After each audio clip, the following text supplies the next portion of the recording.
Sorry.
Hey everybody. Welcome to the best night of the week, Wednesday night. We're going to talk a little triple option football tonight. For those of you returning from last week, thank you all so much for coming back. For those of you that are new and this is your first night, welcome to the second night of the 2024 Flexin Texan Triple Option Clinic. Coach Gage, our head coach here at Alvin High School, kind of stopped in for a second last week, but he wanted the opportunity to say hey to everybody and welcome everybody. So I'm gonna go ahead and turn it over to him right now, and then I'll do my little spiel afterwards, and then we'll hand it over to Coach Zito, and we'll go from there. Coach. Yeah. Hey guys, man, I just want to tell you how much I appreciate you guys joining us on this. My buddy Michael Hartsfield, he's involved in this. He hit me up a few weeks ago and was like, "Hey, are y'all doing y'all's clinic this year?" And I said, "Yeah, I just don't think logistically we're gonna be able to make it work." He's like, "Well, you should do an online clinic." So I hit Coach Piker up and I said, "Hey, my buddy said let's do an online clinic," and here we are a few weeks later with over 100 people logging in. So appreciate you, Hartsfield, for the idea, but appreciate Coach Piker for putting all this together. And the cool thing, man, that I love about the flex bone and the option offense is, just the community, the togetherness, everybody wanting everybody to be successful. But tonight we kind of go to the dark side a little bit and try to figure out how people to defend it, or try to defend it. But I think that's going to make us all better coaches. So I appreciate these guys. I know Coach Billings, our defensive coordinator, speaking in a couple of weeks, and appreciate those guys getting on there and kind of giving away some of your secrets, because I guarantee you it's going to make us better coaches. And hopefully when you guys listen to some of these offensive lectures, it makes you better defensive coaches too. But we look forward to tonight. We look forward to the next few weeks. And I just wanted to say, man, how awesome this is. And Coach Piker for putting all this together, and Hartsfield for the idea. Appreciate you guys. But I look forward to having another great night. I don't know either of these two guys speaking, but I've heard nothing but good things about y'all. And so, man, as we get rocking and rolling, I encourage you guys to really let it all sink in. Ask questions, man. That's how we all get better, is by asking questions. And just know if we can ever do anything at Alvin High School to help any of you guys out, we're always here for y'all, whether it's just talking ball. Again, if you're ever looking to get to the Texas area or Houston area and you're looking for work, hit us up. We're always looking for flexbone people. So again, let's have a good night. Appreciate you guys that are speaking. And Coach Piker, I'm gonna turn it back over to you. Thanks, Coach. Appreciate it. Well, so for those of you that don't know or weren't here last week, my name is James Piker. I'm the offensive coordinator and offensive line coach at Alvin High School in Alvin, Texas. Coach Gage is my head coach. I've been there for 3 years, and we hosted a flexbone clinic last year at one of our ISD stadiums, and it was a great success. We, for the first year having it, we had about 40 attendees come from as far away as Illinois and Missouri, and speakers, from just as far. And it was a great success. But this year we decided we're going to make it online, make it a little bit more accessible for everybody, make it free, and make it what a coaching clinic is supposed to be. An exchange of ideas and thoughts, and a discussion that would kind of open up more discussion. We be able to trade ideas and things like that. So trying to make this kind of casual, a little bit more discussion based. And if you have any questions, we encourage questions and discussion throughout the entire process. So a couple things. Really excited to have everybody here. After the first week, we had a great turnout. We had I think we capped out at about 105 people during the talk during our clinic last week. But overall, we've had about 274 people sign up altogether. Given schedules, some people can show up some weeks, some can't. But that's a great response. We really appreciate it. We've had people from 39 states, 3 foreign countries, people from Belgium, from Quebec, Canada, of course, and then Australia sign up and have been a part of these clinics. That's really, really awesome. And then we've had 5 colleges that have been represented as far as, registration and sign up goes. And then we've even had some college players sign up to try to further their knowledge and understanding of the triple option offense. So we appreciate everybody that has signed up and really looking to grow this thing as the weeks go. So let's not stop here. Share the information, share the link to sign up, and let's get this thing growing. We're taking this thing worldwide, so let's keep it going. Glad to have Coach Gage show up to kind of introduce himself and welcome everybody. And one thing I want to say is, again, mentioned it last week. This is our first virtual clinic. And by no means is it perfect. We're kind of learning and working out the kinks as we go. So those of you that have attended, we've all attended virtual clinics during COVID and things like that. So if anybody has any suggestions or anything like that, please feel free to reach out, provide your suggestions, help us out. We'd love to adapt to y'all and learn a little bit more about the process. So one thing I've gotten a lot of questions about is, are we going to be posting the videos later on? We love having as many people participating live as we can, because people can ask questions, we can spur on conversations and discussions and things like that. But we will be posting the videos later on. We are recording everything. When and where, we'll let y'all know. Hopefully by Friday is the goal. We'll let y'all know, but we will be posting them somewhere, and we will let y'all know when that comes to light later on. One thing as we go on, as the speakers speak, if you would kind of mute your mics, unless you have a question you want to like break in and ask a question while they're speaking. I know Coach Zito loves people breaking in during his conversation, during his scripted rehearsal and things like that. But if you have a question, feel free to unmute your mic and ask a question. But preferably, if you would, just put your question in the chat box, and we'll either get to it as the presenters present, or we'll get to it at the end as best as possible. And then again, for next week, those of you that were here last week, y'all know, and those of you that have followed the Twitter, for next week, we'll send another link out for next week's clinic. And so be on the lookout next Tuesday afternoon for the link to that. And then finally, just like last week, shameless plug, Coach Gage mentioned it, we're going to have 2, maybe 3 spots open on the offensive side of the football here at Alvin High School. And the spots originally are running backs, wide receivers, and possibly quarterbacks and fullbacks.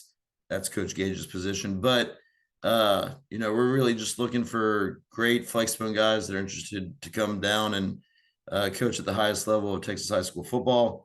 And we'll work out the positions later on. So if you're interested, please feel free to reach out to me or Coach Gage, and we'll be in contact with you soon. So without further ado, I want to go ahead and introduce our first speaker tonight, Coach Zito.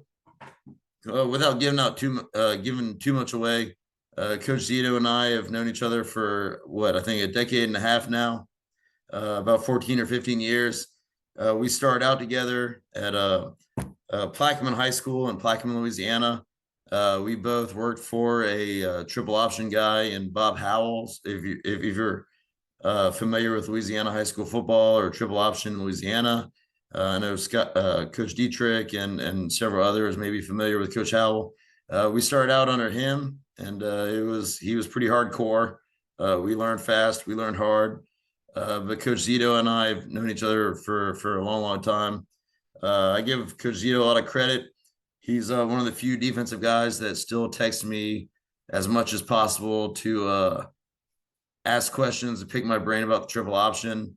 And for those of you that may not like it, I give him the answers so that he can prepare a better defense. So I figure a lot of what he has to say tonight is just stuff I've told him. So, that's, kind of a little CV on my part. But in all honesty, Coach Zito, one of the best out there, had the opportunity to win a state championship in Louisiana a couple of years ago, and is leading one of the best defenses in Louisiana. And I do, give him a lot of credit. A couple of years ago, he sent me pictures of, I guess it was Kirby Smart's Georgia Tower defense against, the triple option. And I said, Georgia can run whatever they want. They got bodies everywhere. They got 5 stars everywhere. They can run whatever they want. And I kind of poo-pooed the idea. And then lo and behold, 2 years later, we see it. And the first time I saw it, I was like, I've never seen that before.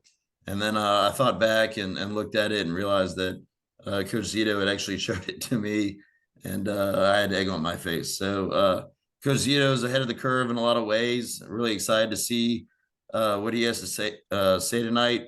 And at the same time, I want to give him a lot of credit. A lot of defensive coordinators aren't willing to go out there and say what they think or give us their special sauce against the triple option offense. But he's willing to do that, and really, really appreciate him for doing that tonight. So, without further ado, I'm going to shut the hell up and hand it over to Coach Zito. So, Coach. Appreciate it, Piker. Piker, make sure you can see this PowerPoint when I pull it up. Can you see it? It still says screen sharing. All right, let me know when we're good. There we go. We got it. Good. All right. I'm gonna stop share and I'm gonna share with the video thing like we talked about last night. I forgot to do that. So when the clips come, let me know when I'm back up. There you go. You good. Beautiful. All right. So like Piker said, my name's Matthew Zito, coach at Zachary High School. Pretty successful high school in Louisiana. And we were state champs 2 years ago, semis semis a year ago, and we were state runner-ups this year. It's about all I'm gonna say about the school. I'm just gonna get straight into the ball. All right. So the game plan I'm gonna show was a fall scrimmage. So some of the film I'm gonna show there are some mistakes and so on, but it was a fall scrimmage. I was preparing for the flex bone because there's a couple teams in 5A that run it.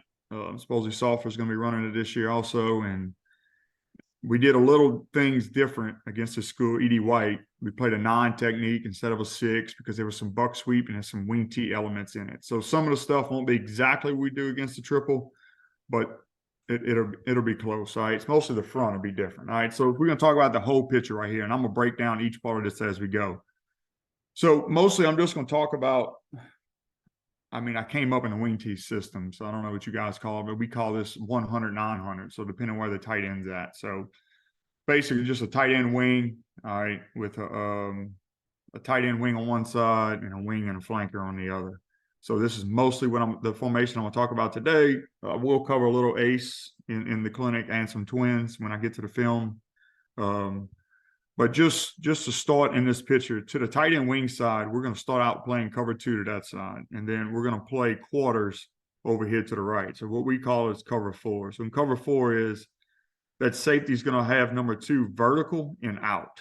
So if that wing comes vertical and out, which is green in this picture, he'll take it. And we're going to play cover 2 off these guys. So we'll have cloud force over here. All right. And we'll have a deep half defender over here. Okay. And we'll talk about the front in a second. All right, and all I did was I just drew up the front over here, just trying to give you a 30,000-foot view before we get in deeper into the weeds. All right, so we ran mostly over front, all right, against this team.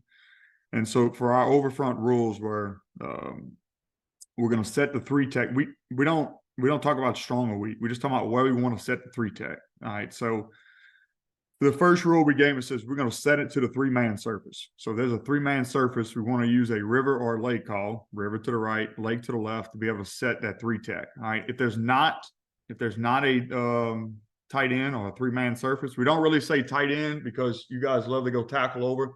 So we like to talk in terms of 3-man surfaces. All right. So if there's not a 3-man surface, we set it to the single eligible. So I know you guys are all flex bone, but we mean the single eligible is, imagine trips, all right, like the spread, we'd want to set it to the single. All right, so we try to have these rules that hold up to multiple offense. All right, so if it's a balanced formation, like you guys ace with a wing on each side, balanced, all right, and a receiver, we'll set it to the boundary, okay, or sometimes we'll just say we'll set it to the right. When it gets balanced, we kind of pick a side and go off of tendencies. All right, the only other adjustments we would make, again, it's just fall scrimmage, was if we got 2 tight ends to the weak side, we would bump the shade to a 2I, and we take that 5 and go to a 6. And I'm going to show you what I'm talking about in these diagrams. All right. So it says jack right here, but we're a 3-4. So we wanted to use even front to defend the flex bone this week. So we just gave the jack an alignment rule. We sent him to the boundary, and we told him he was going to be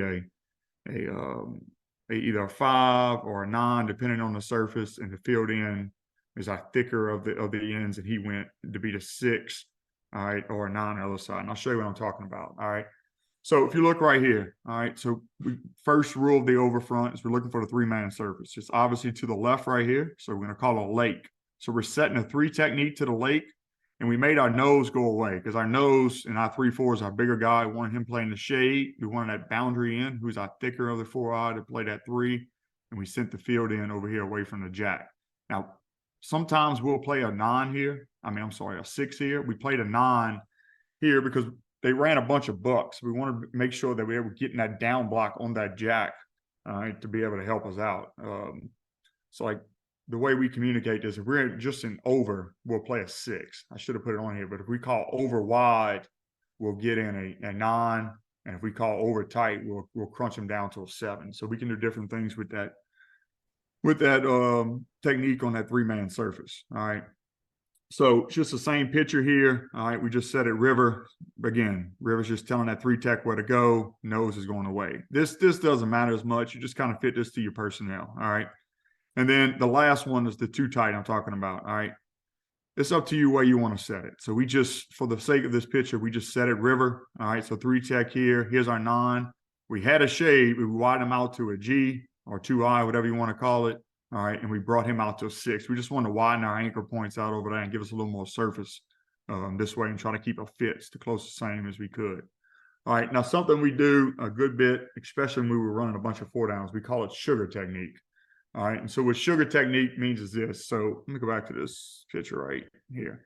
So anytime to the shade 5 side, all right, this jack, or it could be the field end, depending on where we have 3 tech, it's just where the B gap bubble is going to sugar. And sugar means this for us.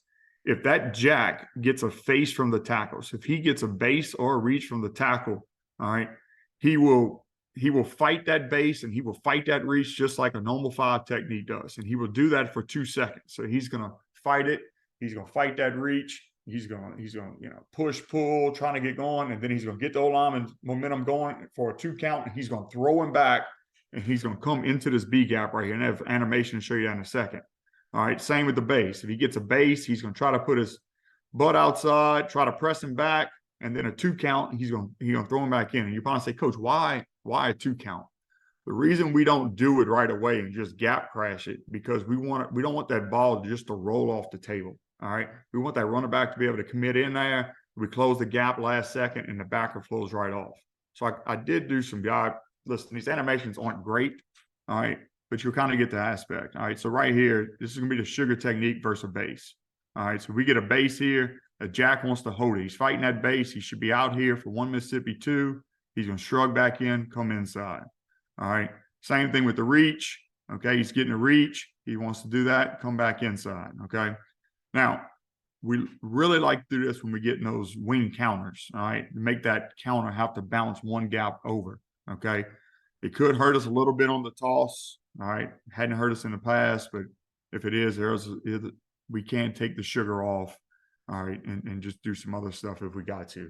But when we're getting a bunch of counters or ISOs, we want to cancel that open B gap and make that ball come out further.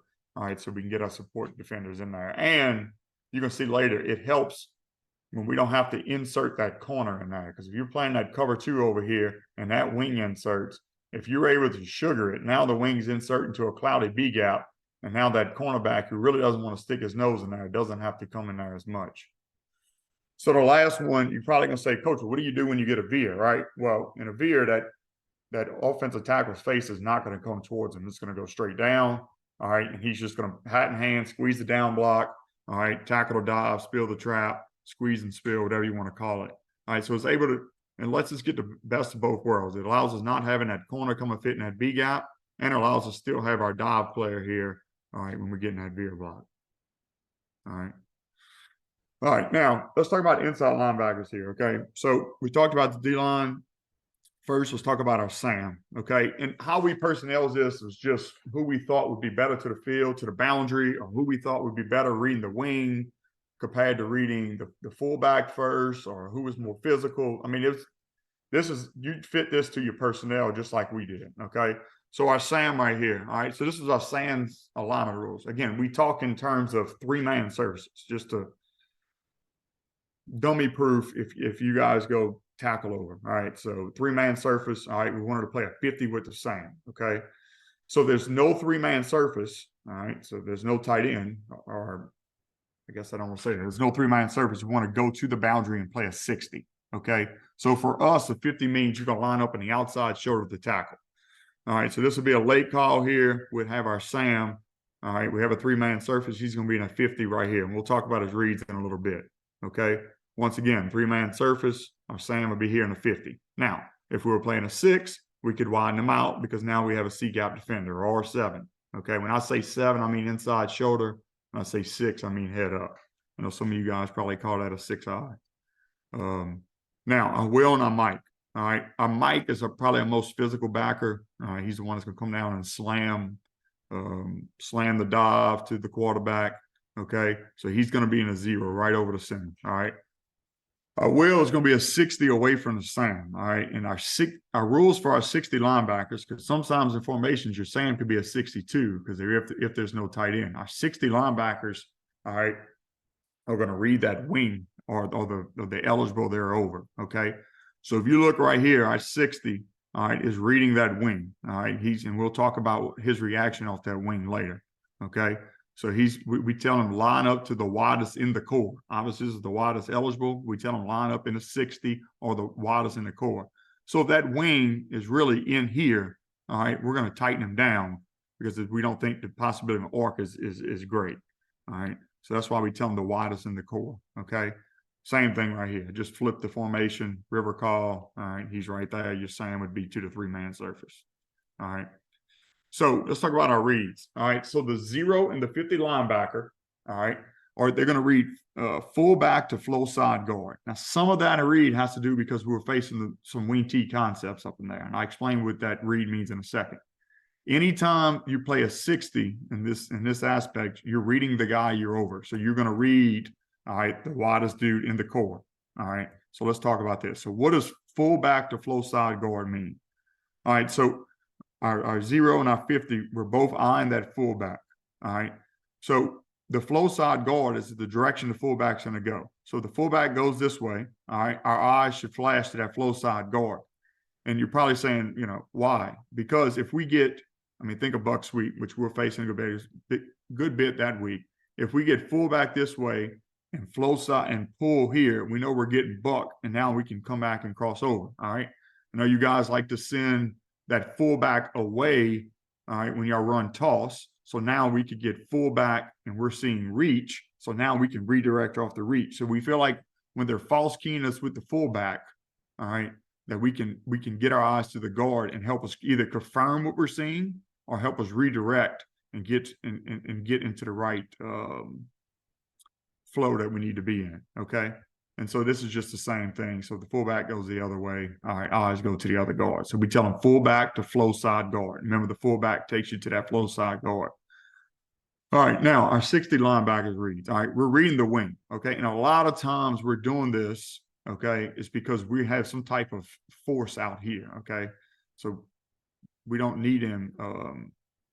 We don't need him reading certain things. All right, we don't need him reading the fullback. We need him fitting on this wing and be that extra fitter. Okay. So first, if he inserts, we want to be the outside half, all right, of that insert. So we tell him if he inserts, we're going to stack. Hopefully we get that sugar right here, but if we don't, he'll be on the inside half here, and he'll be on the outside right there, right?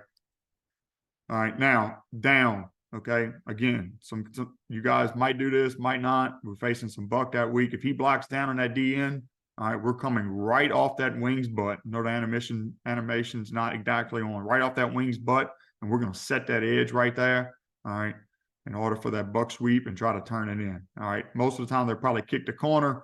We'll be boxing the second one and get the mic over the top, all right, is our third fitter, okay? If we get an arc, the animation's going to have this guy wide. We just tell him to hit that wing thick because you're going to see in a second and we're going to get some type of secondary rotation on here to set that edge.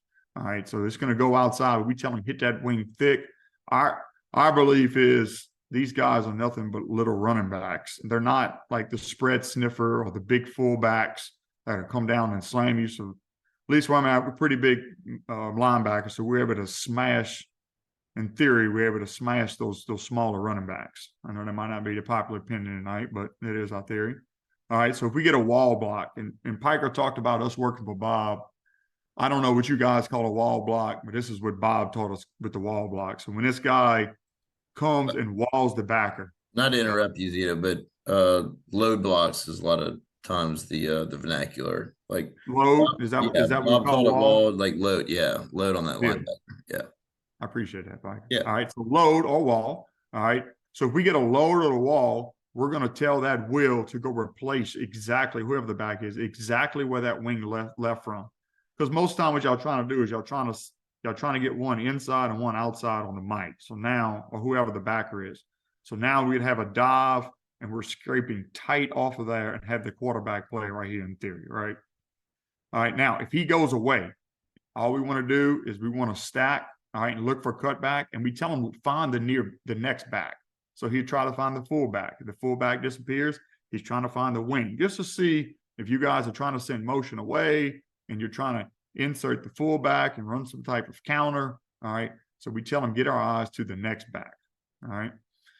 So I know my guy after me is talking. He's talking the passing game. From my dealings, the triple option pass game is not overly complicated.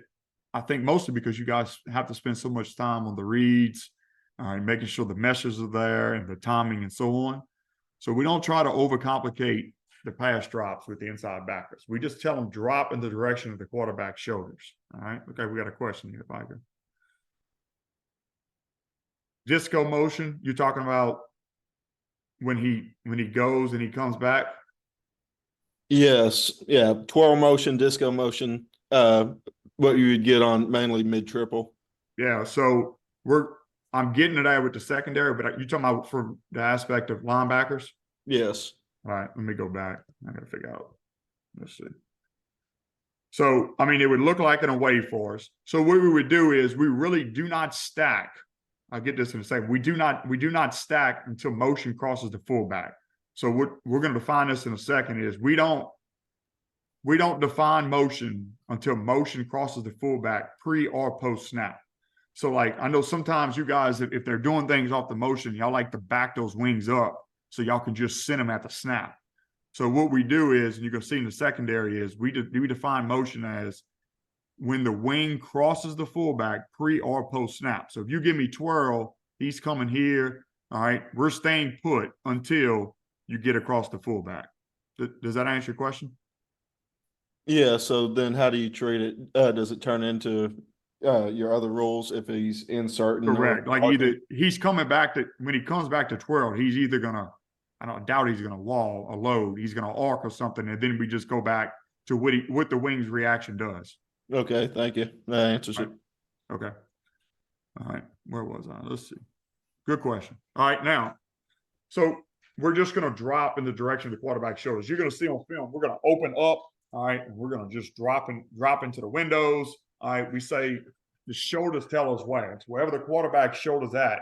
All right. If it's, I don't know if y'all can see me, but if the shoulder's to the right, all right, we like to adjust our drop to the right. If it's to the left, all right, drop to the left. So we drop out on an angle. We use the shoulder to fine tune us. So we say shoulders tell us where. And when the quarterback hands comes off the ball, we say hand tells us when. So shoulders tells us where he's going to throw it. All right. And hands tell us when. I never seen a quarterback point his shoulder one way and throw it completely another side of his body. Right. So if he does that, we're probably going to be in a bind anyway. Okay. So now this is kind of going to the twirl motion. Okay. So this really applies to our secondary. It does apply to our backers in that scenario he brought up. Okay. So what is motion? Okay. So motion is when one of the wings, all right, or one of the wing backs crosses the fullback. And this last statement is 100% needed. Okay. It's pre or post snap. I know some of you Louisiana guys here, Scott Dietrich, he would back those wings up in the backfield. That way at the snap, that motion was, there was no motion. They were going at the snap. Well, in my dealing with the triple, in order for you guys to do that, you'll have to back those wings off. It doesn't have the same effect if y'all leave them up at the slot. It's just, in my dealing with it, could be wrong. All right, it's my opinion on it. So if that fullback, if that wing crosses that fullback, pre or post snap. So he could be down, sit, hut. All right. So that's pre-snap. Or it could be down, sit, hut, and then he goes. We consider that motion. What we don't consider motion, so I think he called it disco motion. We called it twirl when we were Bob. So when that wing goes and comes back, all right, we do not consider that motion. Okay. More times than not, when you guys are doing the disco motion, all right, this is going to be the motion, dude. Okay. So how we react off of that, I mean, this wing, when he twirls, I'm just going to use the word twirl. When he twirls, there's only so many things he can do. He's either going to arc, he's going to go out, he's going to come up in here. All right. So we're not too worried about it, but we definitely harp on and we rep out of it that what is motion and going through it. I heard somebody talking. Is there another question? Nope. Okay. All right. So now let's talk about secondary alignment. Talk about how we rotate in a second. Right. So again, we talk about the 3-man surface. Remember, we're going to talk about this tight end set of bunch, right? So the secondary is alignment to the 3-man surface, all right, and the wing side, okay? So the high safety wants to be 8 yards over the tight end, all right, or over the 3-man surface here, right? So he's going to be 8 yards, all right, over the tight end. Oops, sorry. Our corner is going to be 3 by 3 off the wing. And all right, and remember, that first pitch I showed you, we're playing cover 2 right here, okay? And I'll get more on that in a second, all right? To the 2-man surface, all right? We're playing quarters, all right? So we're going to be 8 yards deep. We're going to be 1 yard outside the wing back. So here's our safety over here, okay? This is to the receiver and wing side. We're going to be 8 yards off, 1 yard outside, okay? Our corner, you can press this dude if you want. We hadn't pressed a bunch. All right, might do a little bit more this year, okay? But we're going to be 1 yard inside, 7 yards off, okay? Now, listen, to me, this is the coverage is the key to defending it. Like, I think the front and all that's great. I mean, I think there's 100 ways of defending in the front. Like, if I was going to say you on anything, it'd be the coverage and how we read it and roll the safeties. I think is the best thing we do out of it. Okay. Now let's talk about our secondary keys. All right. So the secondary. So when I say the secondary, I mean both safeties. All right. Both corners have to be able to see both wings. Okay, because they have to know if there's motion or not. Okay, your corner to the receiver, not necessarily for him, but that corner to that tight end wing, your 2 high safeties have to be able to see both wings. Okay, so we talk about this. All right, I showed you that first slide. All right, the coverage when there's no motion. All right, because I know, all right, triple option teams, when they see they're rolling, all right, the safeties, they're going to say, well, damn, we ain't got motion. We're going to send 4 verts. All right. So what we say is when there's no motion, which you'll see on the film, all right, we're playing cover 2 to the tight end wing side, and we're playing quarters, all right, to the wing and the single side. So if none of those wings go anywhere, pre or post snap, they don't cross the fullback, we're playing cover 2, we're playing cover 4. All right. So just like this, if neither one of these wings cross the fullback, pre or post snap, this is the coverage we're playing. Okay. Now, when there is motion, pre or post snap, okay, remember, we're not talking about disco, only when it crosses the fullback. We're rolling to some form of 3 deep. And I say that is because it could be sky, it could be cloud. All right. We tag it. All right. Like we'll tag it. Sometimes it's automatic based off receiver splits, and I'll go over that in a little bit. Sometimes it's you guys are cracking with the X, the safety, and y'all arcing with the wing back. Then we like to cloud it. We like to switch it up so you don't know where that force is coming. So like if you're doing a bunch of the crack arc, we like to be able to cloud it because now the dude you're trying to crack, well, he's working over the top, and now the cloud dude, the corner's coming to set the edge, and we get a quick edge on it. You'll see that in our film, right? So what we say is the side giving the motion. Okay, so let's act like motion happened. All right, the side getting the motion. All right, so if I'm the cornerback on the side that is giving the motion, so the motion is leaving my side, okay, or the wing's leaving my side, I'm man-to-man on number 1, okay? So if I'm the safety, all right, and I'll show you animation this in a second, all right, if I'm the safety and my wing to my side motions, I'm shuffling 3 times towards the middle, all right, towards the center, and my eyes flip to the other wing. I want to see what that other wing's doing. He's either doing one of 2 things. He's either blocking, all right, or he's going out for a route. If he's blocking, Then we'll shuffle, make sure you guys are not running the veer pass. And then that's the point of 3 shuffles is for the timing. And then we'll run the alley. If he's coming vertical, we'll take it. Okay. So let's look at it. All right. So the side giving the motion, we just went over. All right. This safety, that's very fast animation here, but he's going to shuffle 3 times. And as he's shuffling, his eyes are going to green. He has to see what green's doing. Okay. Now, the corner, when he motions, he's just going to shuffle in. All right. And he's man on 1. If you remember from the previous slide, with no motion, we're playing cover 2 right here. As soon as we get motion, all right, that's when we're taking the 3 shuffles. We're becoming man on 1 right here. Okay. Now, I know you guys like the mid triple. All right. So if you're sending, or the double ISO, I think we called it blast hammer lead, right? This guy inserting, this guy inserting. So like if this safety shuffling over and he's seeing this wing insert, like we're going to insert him in there with him. I mean, that's how we're going to try to balance the numbers back out. All right. So here we go. Same concept. Okay. But it's the other side. So this side's giving the motion. Okay. He's man on 1. All right. This safety is going to shuffle in 3 times and he's reading red. He's going to see what red's doing. All right. Either red's going vertical or he's not. Okay. Or he's blocking. So we talked about the side giving the motion. Let's talk about the side receiving the motion. Okay. So if I receive the motion, okay. All right. It says I'm coming down and fitting opposite. All right. I didn't put it all in here, but I'll tell you. Okay. So what we tell this dude is you're coming down and you're trying to, can I draw? You're trying to set the edge. All right. No wider. All right. Now we play with normal high school hashes. I know you Texas guys hashes a little different, but we tell him no wider than the hash. So when he gets that motion, we tell him he is coming down and setting the edge no wider than the hash. So if you think about like kickoff coverage, when you condense the kickoff, right?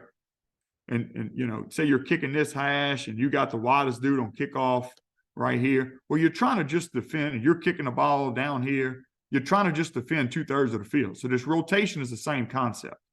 So we want to come down and set that edge no wider than the hash. Okay. For this reason, because that backside safety, all right, he's shuffling and we tell him if he's blocking, run the alley. All right. So if that pitch is coming, in an ideal world, either the corner safety is going to set it here on the hash. All right. He turns it up. This guy is going to be able to run and make the play on the pitch. And you say, there's no way the backside safety is going to be able to make the play on the front side pitch. Well, you got to think now. Yes, if the ball gets outside the hash, he's not going to make the play. But you can't tell me that a safety that's lined over the tight end can't shuffle with the motion and have an edge set and be able to get the ball out over there. Now, could you get hurt sometimes when you're running Piker? I don't know what y'all call it. Was it special when y'all would pull? What's the one when you pull, pitch it right away? It's like glorified. It looks like option, but it's glorified quick pitch, basically. Basically special or zone option. Okay. Basically just get out, or speed option to a lot of people. Yeah. Okay. So same concept. So we believe we can set it. Now, if we're not talking clinic, I'm going to tell you a lot of times, where's my mouse? I see I got a chat. I'm going to come to the chat in a second. There it is. A lot of times this front safety will end up taking the pitch. All right. But we tell him his job is to set that edge no further than the hash. Because if you start setting that edge, all right, wider than that hash, okay, I agree. There's no way that backside safety would ever get the pitch. And that's the same concept if we tagged it cloud pre-snap, right? So if we get the motion, all right, and we got the corner triggering to set the edge, we tell him set that edge no wider than the hash. He might cheat inside here for his alignment, and now his safety get over the top. But the same concept applies. He's coming and he's running the alley. Okay. You mind if I interrupt you for a second? Or you're not telling them they have pitch necessarily. They're just running that alley to correct. So yeah, that's what I'm about to say. We're gonna run the banana. So he's gonna run. All right. It shouldn't be dive. I mean, but as he shuffles, the dive spits through, he'll tackle it. Right. And then he's coming quarterback, all right, to pitch. So we say run the banana, run the J, whatever words you guys use. There's another question in this chat. It's you. Yeah. Say a former special teams You're corner. talking about kickoff I thought it was a coverage. good I was like, analogy with the kickoff. That's the way it was Yeah. explained to me. no So doubt. you're trying to cut the field down in 2/3, Mhm. all right, enable for that guy to be able to get there for the pitch. All Okay. right. So he's coming down again. I don't have the animation totally there. Okay. All right. And then if the corner, the side receiving a motion, he's just playing the deep third. All right. He's getting depth, playing the deep thirds, trying to pass off our post wheels. Okay. Different concept here. So now, if you remember pre-snap, where's my marker? We already have the corner down. So pre-snap, we were playing cover 2 over here. So we tell this safety, all right, that if the corner's down, it's cloud force. Okay. So what he's going to do, he's going to set the edge no wider than the hash. Obviously, that doesn't really apply. All right. When the ball is on the hash, he's coming up to set the edge. More times than not, at least in high school, when people tried to pitch on me into the boundary, they pitched it out of bounds. Okay. Sometimes they're able to get it free, most times not. So this safety, since it's a cloud corner pre-snap, because he was to the cover 2 side, all right, he's going to play the deep third over the top. Okay. All right. Let's see. All right. So now we tell him get to the wings outside shoulder. So wherever that wings outside shoulder, we tell him to go. That wings outside shoulder could be an insert. It could be a false motion. That's why we tell him get to that wings outside shoulder. Okay.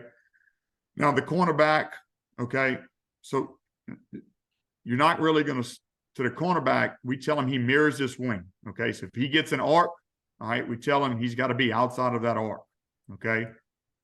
If that wing blocks that DN, we tell him come up and set that edge right now and take everything over to the inside shoulder. If your corner's not this dude, then invert him. Let the safety go down, let the corner go over the top, like pre-snap. So just put your safety down where I have the C and put your safety up. Put your safety down where I have the C, put your corner up top. You can do the same roll. We like to leave the corner down because our safeties are used to doing some of this coverage rotation. If that wing comes right at the corner for some reason, all right, we tell him stay outside of it. All right, we have backers flowing inside. If he inserts, we tell him you shuffle, all right, and you're inserting with it, okay? If he goes away, okay, all the way across before we stack, all right, you're shuffling in your man on this guy, all right? Any questions before I go on to the film? No, Discord. I guess Talk to him. I'll just give you one question real quick.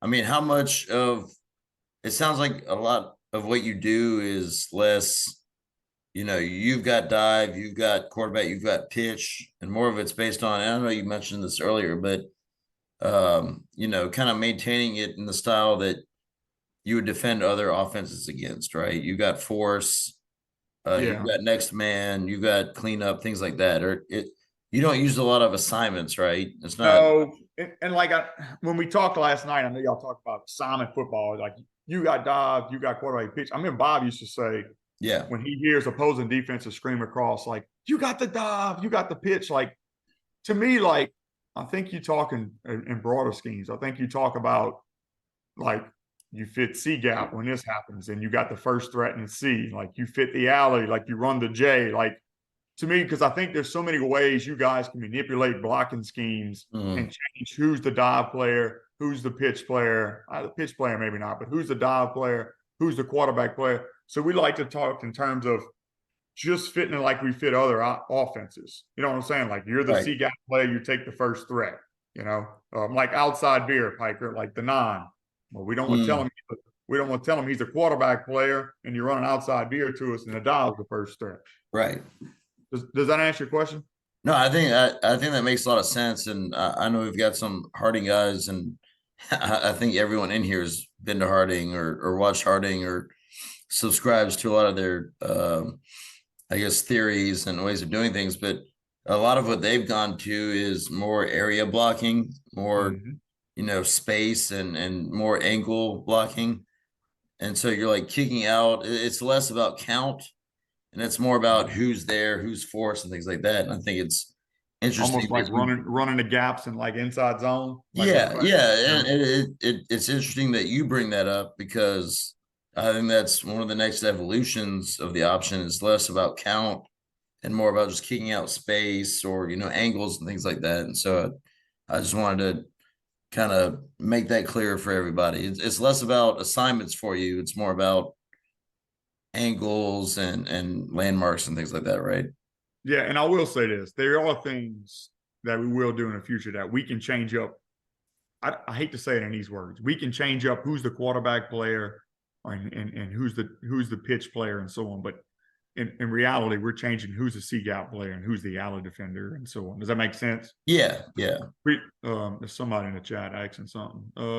As Only if you defend it out of even front, or do you get yeah. multiple looks? We will give it multiple looks, Daniel, but like the fall scrimmage, we only defend it out of even. All right. So but this year we'll mess with some odd front stuff. We'll do some plugs. We're gonna do some of the tower stuff Piker was talking about. Like, I think two things is key when defending a triple. All right. I think changing who is the quarterback player and the dive, mostly the quarterback and the pitch player is key, because like a pretty good option quarterback, if you give him the same look every night, eventually every snap, by the end of the night, he's going to expect what's there. He's going to be able to ride it, pitch it. All right. He's going to get real comfortable. If you're able to change it, stem out of fronts, all right, move into different things, especially, Piker, if they're doing the counting like you're talking about, and then you're stemming in out of fronts. Like, I think that could give, never coached a triple, but I think it could give it some issues. Do you agree? Oh, I agree. I know our defense coordinator is going to talk about, shifting up front, things like that, different twists. And I know that gives a lot of trouble on the inside, like on the interior. But anytime, especially with a young offensive line, if you give them weird counts and then a new quarterback weird counts, I'm not trying to give out, secrets and all that, but you're doing the same thing. So, but that obviously adds to it, which is why I think like more things are transitioning to like Harding doing more of the space or area blocking. And I feel like what you're saying about like force and things like that, going to more traditional styles of defense, whether you face the triple or inside zone, outside zone, things like that. I think we're all kind of like meeting in the middle, and it's going to be some interesting times for Flexbone and for guys that defended. But yeah, no, I agree. Yeah. I mean, especially with y'all, just from what you tell me, all those junk defenses y'all see, like, Yeah. Like, I imagine the count gets pretty hard, especially like when you don't know, just as from a defense point of view, like you don't really know what front you're going to get. Like, I know Bob would classify everything as either over front. He had a list of fronts he would classify. Everything was under. They didn't have a zero defender. There you go. Yeah. So like, I don't know. I think there is some good things maybe running the track sometimes. You know what I'm saying? And doing what Hardy's doing. So, well, I think doing that kind of stuff, like you obviously have to have good players that understand football to do it, and you do, and that's not a discount to you're playing or anything, but when you have guys that don't fit the script of dive quarterback pitch, that kind of throws a cog or a wrench into our cogs, and things like that. So yeah. Robert, when you say bone, Pico, maybe when he's talking about bone backfield, does that mean like a T? Like they're all even? Not even necessarily, but you got the fullback and then you've got the two backs, right? But like true wishbone kind of look. We hadn't really seen it, to be honest with you. I mean, with out of three backs or like more split back? So it's still three backs, but the original advent of the option, like Edward Ballard, like what Bob always talked about, was they're not flexed, they're not outside the tackles, but they're back behind the fullback, so to speak. So I haven't seen it, and I guess I'd answer two ways, Robert. No, I wouldn't tighten it down. Maybe some, depends how much you were getting on the edge, because like maybe I'm wrong, but I feel like the more you tighten them down, the less your perimeter game could be there. Like the tosses and so on. But my theory of defending it would probably be the same, just as without me looking at any film and knowing what they're doing at it. I hope that answers your question, Robert. If not, well, I'm probably giving away secrets right now, but like one of the reasons you get in the bone, or kind of what he's talking about, is you reduce the motions. So there's a lot less like reaction time, things like that, a lot less rotation. Mm-hmm. And so you get like, it's like right at the snap, the back's coming out of the backfield. Okay. I mean, Arcing. it's Dietrich Well, used to do the same stuff at Yes. Parkview. So, like, it's not, Yes. yes, He keep them wide, but Yeah. Bones basically them being tied to the fullback Mhm. still. Yeah. it makes it, I'll say this, it makes the safety And- rotation tougher. Yeah. Go ahead, Coach. And I'll say this too, from the bone.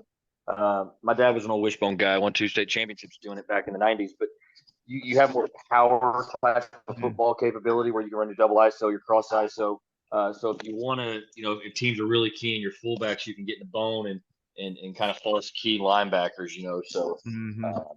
But that's to me, a lot of teams either get in the bone to eliminate the motions, or they'll get in the bone to have kind of like a power type of offensive look. Well, a lot of times too, like when you get in the bone, like I know one of the things, like when you face like more athletic defenses, from the flex, you get that blocking back out in front, and he's got to hold that block a whole lot longer. Mm-hmm. When he's out in front, when you put him in the bone, there's a lot more, kind of, I guess, relationship between the two, where the back that gets the ball can just kind of cut I off. see that. I think that, but I also think you have more of like a load option capability from the bone, because Mhm. you're coming from depth and you can kind of run your path and let everything kind of clear out. Where when you're in the wing, it's hard to load an outside linebacker, so he's pretty much going to be your pitch key, And so I think from the bone, you have more load option where you can run that path, and kind of first threat that crosses your face you get. Where when you split up into the flex, now you're prone to have just more arc option type of stuff on the perimeter. Yeah. Right. Kurt asks us he says, how do you line and play X over sets? So if it's like, Piker, do y'all call it ace? I mean, ace is just Like the with X twins on over. one side, just like twins on one side, X over, and it's just 2 wings. I guess that's what he's asking. We call it our terminology is Roy and Lou. It's a lot Okay. like what Bob called it, but it is twins to one side, like the inside guy is ineligible. So it's basically ace in Bob's terminology, but you got 2 Okay. receivers. So all we would do, and you're going to see this in a second, Kurt, is like when we get twins, to me, like when you give us twins, like I'd say like you've already motioned in my eyes. Like we just rotate out, and like Kurt, if it doesn't, we don't have X over here, but if the twins doesn't help you see it, just shoot me another message and let me know. Piker, let me know how this video looks. All right, I'm gonna let it play and I'll go slow after that. Okay, so let's talk about here. So we talked about no motion, right? So if you remember with no motion, okay, you can see this huddle, right? Mm-hmm. Yeah. Okay. With no motion, all right, to the wide receiver, all right, and wing side, we're playing quarter. So if this dude comes out, safety's driving it, okay, and here's just an ace set, all right. I threw some other formations in there, okay. So once again, we're not playing cover 2 to no side because there's no tight end wing. So now we be playing quarters on both sides, okay. So you can look at it. We get no motion. I'm gonna see how it plays, and I'll go slow if you got to. How is it? Terrible? No, it's not bad. No, Okay. it's not as bad as I've seen. That's for sure. All right, so let's watch this side over here. All right, this guy's going to come out in the flats. You can see the safety drive down on his hip, and we'll talk about the linebacker in a little bit. Safety's driving down, coming on through it. Okay, all they're trying to do is throw the flat, get the slant behind it. All right, that's why the backers a good job getting in that window, and you can see that in our second shot in a minute. Okay, now our corner when we're in quarters, he's messed, so he's man on that dude except shallow. So let's look at the drone shot. All right, it's a little better shot here. So the way we coach our backers up is we're going to open up at that angle. So this backer's opening up. He's opening up there. He's middle. Okay. All right, so now you're going to see, you could see the quarterback's, yeah, the quarterback's front shoulders here. Well, I've never seen a quarterback point his shoulder that way and throw the ball over here. So I would like this dude just to start sticking his shoulder and coming back this way, especially against the flex bone. But you could see he's letting that shoulder fine-tune that backer right here, and he's going to get right in the window. If you watch that backer, he never even looks where the receiver's at, okay? He's looking at the quarterback. He knows that quarterback's shoulder is gonna Gonna tell them. Now, if there's a flex bone team one day that throws it much better than the ones I've seen, we might have to adjust. Okay. I got animation on. That's what I'm looking. All right. So once again, no motion. Okay. So we're playing quarters. Okay. This is just that we call a set. All right. Wings on each side. So we're playing quarters each side. So you can see, let's watch this side first. I'm pretty sure we're gonna get a vertical here. He gets vertical. All right. You can see my safety taking him vertical. Corner's man on the other side. Let's watch the left side. All right. They're trying to run some vertical concept over here. All right. Safety's taking it. All right. And bending it just like that. Is it choppy, Piker? No? Okay. All right. Next one. All right. Once again. So they saw that we were spinning off some motion. So I guess they said, let's try some speed option here. All right. So what we're going to do is, all right, let's talk about a couple things here. First, we don't like to play a 4 against the flex bone. This is a sophomore we had. He gets in a 4. Again, it's the fall scrimmage. All right. And because we don't like having to deal with that arc. We want you guys to be able to play a 5 and you guys have to down block. We prefer to deal with that than the arc. We feel like we can really get our hands and smash that veer down. All right. That veer block down and more. And we think it's tougher to be able to put your hands on him and realize he's arcing and then slam him back down for the dive. So Nord is the end right here, right?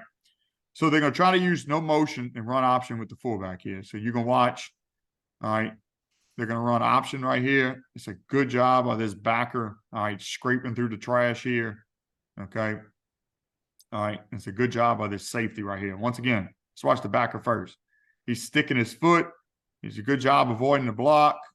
He's coming downhill. All right, making a play. If you look at his safety right here, we're playing quarters now since there's no motion. So this safety's keying that wing, okay, after there's no motion. The wing's coming to block. Safety's entering the run fit. You can see him fitting outside of 2. When I worked with Bob, like I don't know if you noticed, Bob actually worked defense with us at his second stint at Plaquemine. He always tells us have one inside the load and one outside the load. So like not necessarily a low block, but like what we consider have one inside the wing and one outside the wing. Let's see if I can pause. All right. So you can see we're getting the backer inside and we're getting the safety outside the wing. All right. And be able to fit no different. You like to fit an ISO block or so on. Well, that's a lot of the same concept of like the tower. Like you want the inside fit, you want the outside fit. You know, it's yeah. All right. Was this the same clip? I think that was it. I don't think they lined up yet. Yeah. All right. So now let's talk about the road coverage. All the road coverage. I think all the road coverage in this series is going to be sky support, safety support. I have cloud coming up. Okay. I think it's the drone shot here. Now look, I think this is the one. All right. You're probably going to say, full disclosure, me and Zito have talked a lot about this because I've seen it. I didn't know what was going on. And then he explained it to me like, this is the thing. This is based on alignments and things like that. No, this not yet, Mike. Not yet on this. Oh, okay. Later not yet. Well, what I was gonna say is, I know sometimes guys hop on clinics. Like, well, I ain't got players that can do that. I understand that, but the coverage and all is still the same. Like, I'm pretty sure this is the safety that comes down and folds up this wing back. All right, he's a great player for us. I mean, I'm not apologizing for having good players here, right? So watch this. All right, so we're getting motion here. It's a good example about his safeties here, right? This safety's coming down. He wants to set the edge no wider than the hash, okay? This safety's going to shuffle over. His eyes going to the other wing. So I'm going to go slow motion here in case it is choppy. Let's see what the next note is. All right. I'm going to come back to that second note, okay? Because I do want to talk about that, okay? So now we're getting motion here. You can see this safety, all right, coming down, all right. And look, he's a really good football player for us. Oh, this ain't the next clip. Good. All right, so it's a good example of the safety motion here, okay? You can see, all right, the safety's going to come down, okay? You can see he's coming down to fit. He's seeing the ball starting to get in there, right? He's starting to shuffle, all right? He's just being a football player. Once he sees the ball, he's reacting.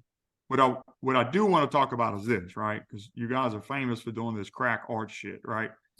So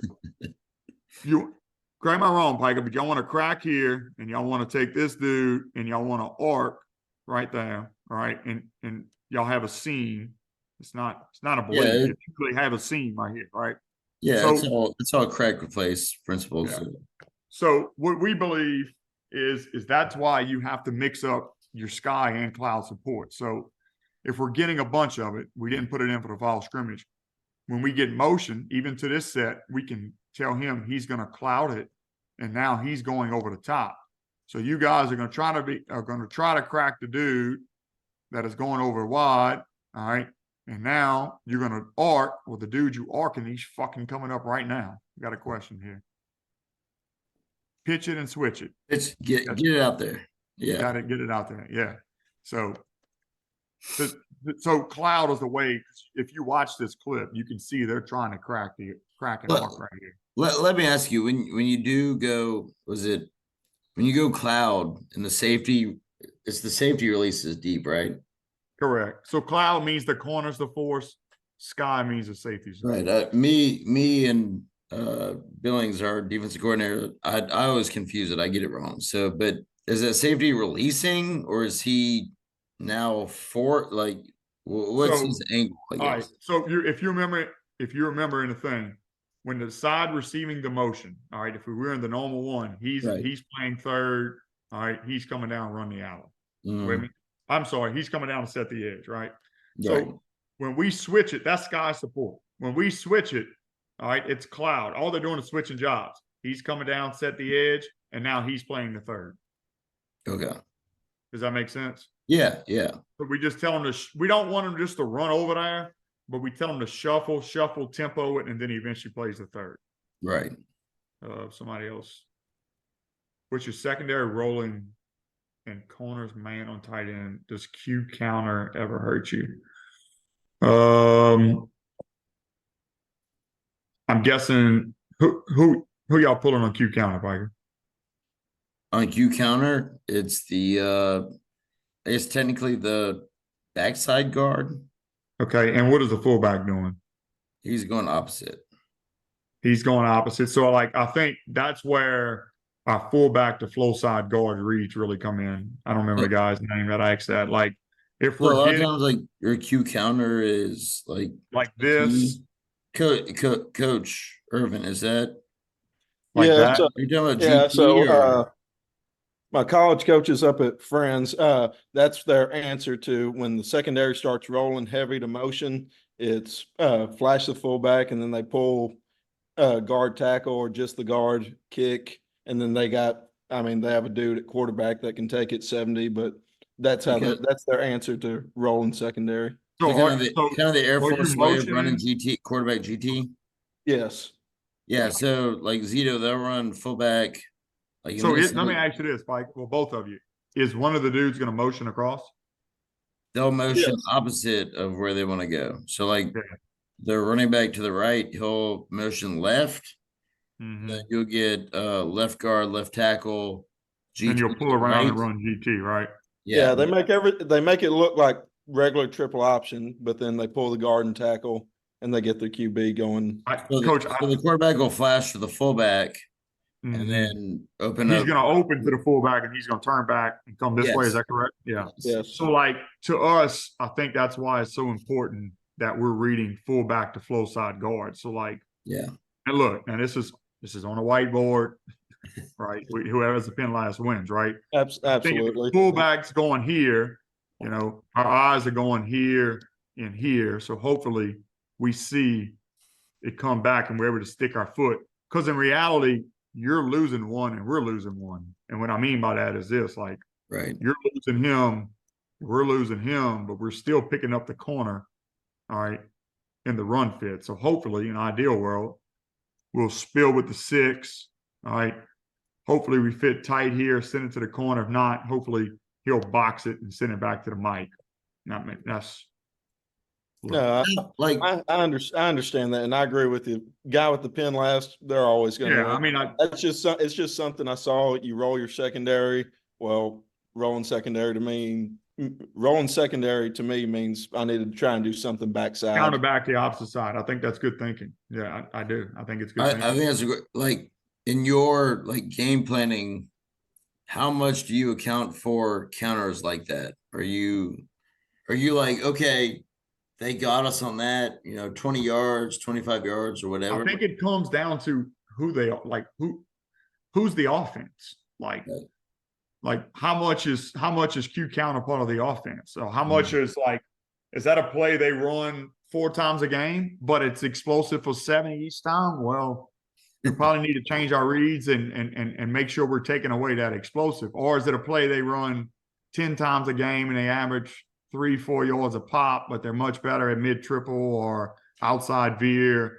It's kind of like, what do we need to take away? Does that answer your question, Piker? What do we need to take away, and so on? Like a lot of these reads and stuff, the secondary would be pretty much the same, but our linebacker reads go hand in hand with what we were going to see from this team.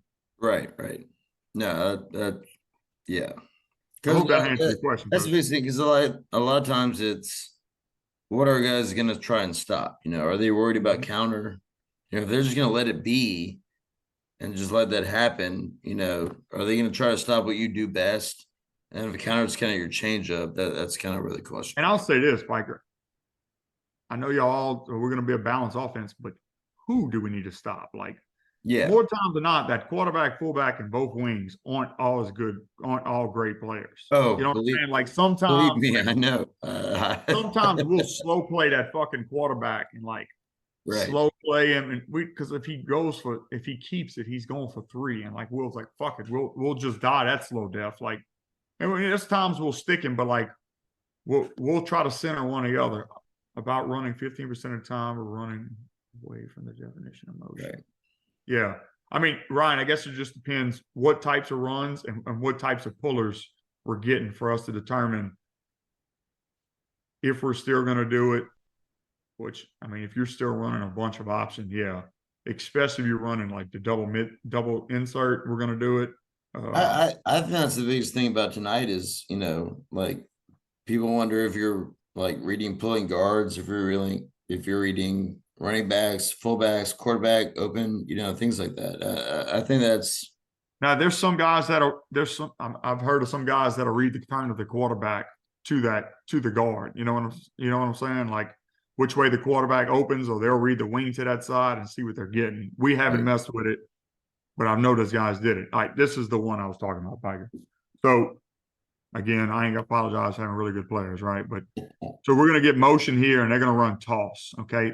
I mean, listen, this kid, we'll watch this say he's a great player for us. All right. But it's exactly what it's supposed to look like. We get motions, he's coming set the edge inside the hash. So I'll let it play fast and I'll slow it down in a second. I mean, I was shocked when I saw the play myself, right? But I'll slow it down in case it was choppy for you. So you can see, all right, this kid, he doesn't have to be fast with it, especially for speed like him, right? But you can see him kind of tempo shuffling. And once he's 100% ish run, all right, we would like him to come sooner because now where is that ball getting outside of the hash? So, like, if we set the edge, like, there's no way that kid's going to be able to come back there. All right. Now, you know this. When you got a kid with more talent, he gets away with more stuff than a kid with not talent. All right. But in an ideal world, if we're talking clinics, we like that edge to be set quicker. Okay. But you can see them guys are actually, the whole line's coming out, all right, and getting outside the hash. But it's really hard for that wing to get up to that safety. And you can see that backside safety shuffling just like we want. And he's making sure nothing spits through. Like he wants to make sure, like, if they did hand off dive, all right, if the dive gets past the backers, he can tackle it for 8 and it doesn't hit for 90. All right. So he's clearing out, checking that other wing, and then coming across. Okay. What is this? Well, and like at the end of the day, if you don't stop the dive, like he needs to be trailing the dive. If the dive doesn't get the ball, if you haven't stopped the dive, right? And then so it needs to work over the top of that. He's really that touchdown saver. Like if the dive gets through, when he's shuffling, he's a touchdown saver to keep that thing going for explosive. You know. So now this is good safety play here for us. All right. So if you watch, all right, we're getting motion over here to the Bronco head. Okay. Or I think towards us is the way to say it. All right. You can see this safety's coming down. This safety's shuffling. And this is actually a different safety in there. It's still the same one as earlier. Okay. And you're able to see we got a quarterback player. You got this dude now. It's a good example of him coming set the edge, all right, on the hash. But in reality, he ends up taking the pitch because that's the first thing that shows up. All right, even though he's the edge setter. Okay. And then I think I have some yeah, I do have an end zone of it. So if you watch, all right, first off, earlier I talked about being physical with those running backs. This is not how we want to be physical with those running backs. But this running back is not very physical. I mean, this backer's 210. He should blow up this little running back here, but he doesn't. All right. But you can see we have one inside the load. It's the safety coming down, one outside the load. All right. Now, you can also see our backer sees it well backside over here. Again, sorry for having really good players. All right, but it's a great job of him seeing it and keep working, getting over the top right here. So you can watch the backer. Great overlap. So he's going with the flow. You can see him shuffle. Everything's cloudy. All he's doing is working cloudy to clear. He's coming over the top, and he's helping getting on the ball right there. All right. All right, now, this is the cloud aspect, okay? So I know some of you guys, you might want to say, let's try to do some condensed sets, okay? So when we get condensed sets, all right, we're going to switch to automatic cloud side. So let's say this. Let's say you condense this side and you don't condense that side. Well, we can cloud to one side and sky to the other. The safeties will just call it. So right here is a double cloud look, okay? We have a condensed set. So now this this corner will set the edge out before the hash, and now the safety will work over the top. So it's a good example of it right here. You can see they're trying to run toss. Bam. Internet. We were running good too. Trying to run toss. Corners coming up, setting the edge. All right. It's very hard for them to count for that corner coming right now. I think I have a good drone shot of it. Let's see. I do. All right. So you can see. All right, Pikey, this should answer your question earlier. We're getting motion. That corner's down the forcing cloud. All right. This safety's going over to the third, and now this safety's shuffling over, reading the other wing. So I go slow motion. You're coming up for cloud support here. Okay. And then if that ball spits in here, the third player should be able to come up and clean it up right there. Okay. That looks real familiar. Yep. I sent you that clip. All right. All right. Now, once again, we get condensed sets. You're probably saying, well, that was just one time. They got it right. Right. We get condensed set here. Okay, we don't make the play here, but watch him turn the ball in with the corner. All right, the corner turns the ball in. He sends it back to support here. Okay, we're able to come downhill, all right, and clean it up. It's a really good job by this safety right here. All right, so watch this safety. Okay, so you're going to see the corner forces it. The backer's running it. He's going to make it cut back. You can see the safety coming downhill to set that it. All right. Coming right here. You're probably saying, well, I thought he was a deep third player. I mean, there's nothing coming out there into the third. Like, I mean, you can look at it. So he's just buying his time. He's just coming over there to clean it up. All right, it's a good job out of safety. There's a question in the chat. Let's see. Oh, Lord. Does your mic scrape fast enough to make the tackle if the ball got pitched on inside veer? I know Harding ends up tagging their play side tackle on the path. Piker, you got to help me on this one. He said, does your mic scrape fast enough to make the tackle if the ball got pitched on inside veer? I know the Hardy end up tagging their – this is the part I don't know what he's talking about. So play side, so like their veer tackle, instead of veering to a Mike linebacker, he's leaving that Mike linebacker because he's so focused on taking your dive that he's actually gonna try and fit on that trail safety.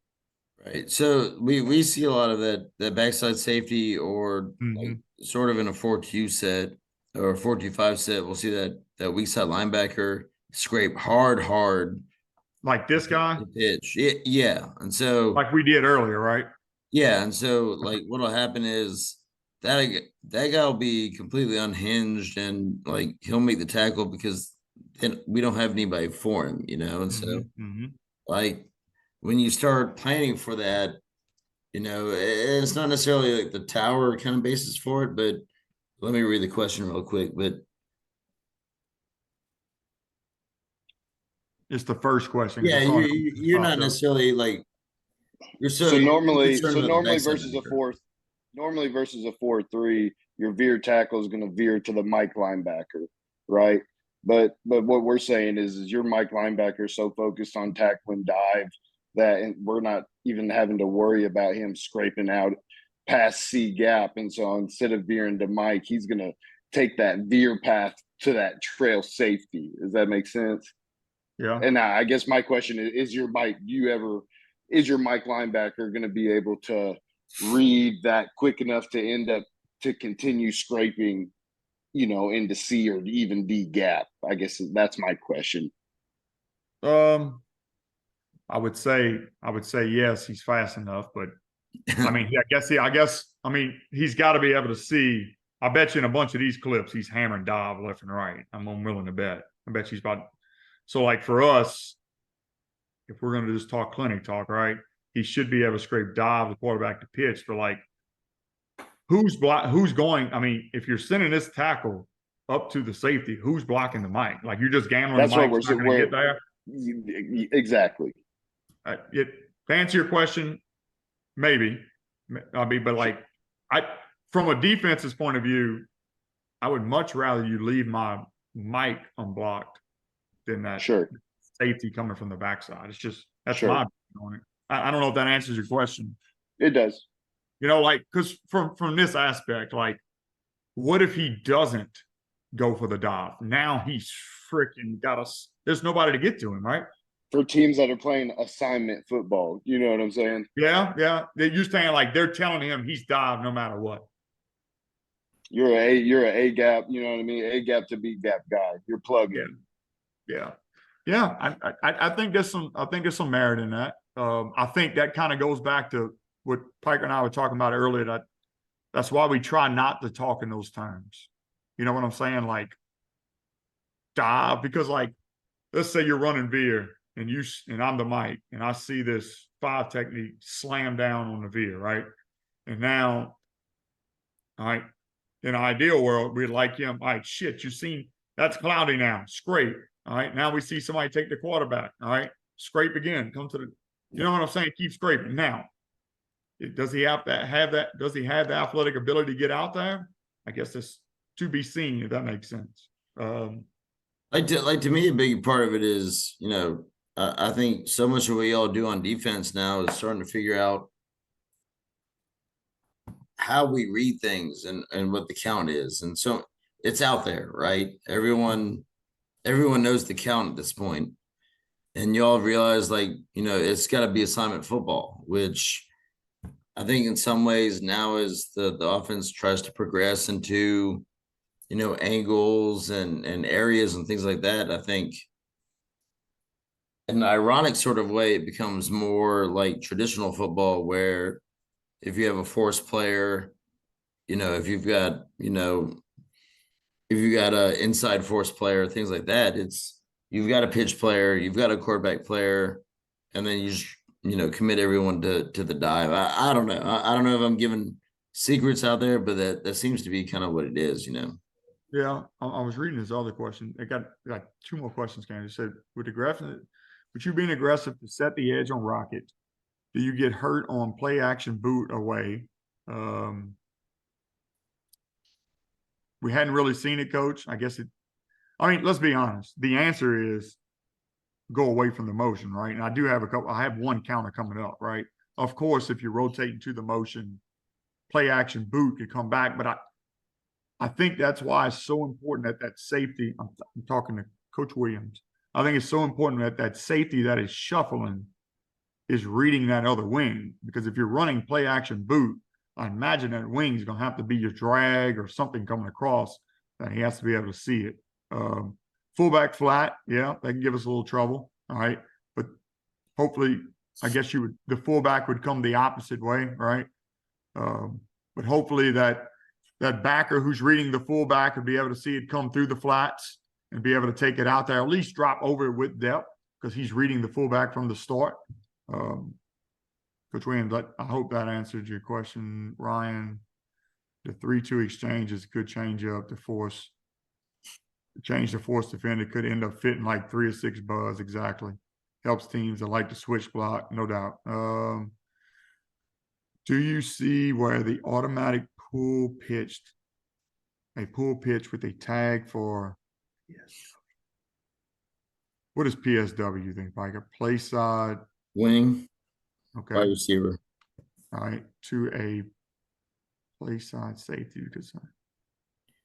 Help me out there, Mike. I don't know what he's talking about. It says Wade Yeah. something. Yeah, coach. Go ahead, Wade. Where you got the you got your 50 tech there, Mhm. and you squeezing that D and 50 tech's tight. You just reading a stack read there with a 4-3. So Yeah, so we tell them we look at it as a pull pitch with a stack read and just arc to that play side safety and then block man on with the number one receiver. I didn't know if y'all seen anything like that. Just we think that we got him out leveraged, that stack backer. You think you got him Or out we can- leverage? Let me get that chat off. You think you got Yeah, this just by leverage, right? yeah, that play side stack backer. Now, Yeah. what if Yeah. we put, all right, so you would do this. Now it's to the tight end wing side, right? No, sir, to the wing receiver. Well, Tackle we're very gonna have a 60 now to the wing receiver side. Okay. You understand All right. what I'm saying? So like the only reason we got a 50 is because we got the non-tech. Yeah, I understand. I got it backwards then. Yeah. Are you Yeah, good? Did I answer your got you. question? Yeah, Okay. I follow. Yeah, we just look at like a 4-3 as a stack read, depending on where that backer's playing. If he's tight, like a 50, we'll just arc that wing to that safety, and because we feel like we got him out leveraged. Yeah. That stack backer. I agree. And then that's obviously the Jimmys and the Joes though too. No doubt. Oh, Zito's got some Jimmys and Joes. I'll tell I you. do. Yeah, I know. You do. All right. Hey, tell Coach Nagel Wade Leone said hello. I'm at Seabird High Coach School. Nagel, you know Coach Nagel. Yeah. Who are you? I'm gonna tell him tomorrow morning. Wade Leone at Seabird High School. I talk to him weekly. Man, are you his GA? Are you running offense up there? Yes, sir. Yeah, he called you the other day about coming to be a DB coach at Zachary. Yeah. Yeah, that's right. That's right, Coach. Yep. Oh, yeah. Okay. Oh yeah, he talks about you all the time. Yeah. Well, good to see you, Coach. I enjoy listening to you.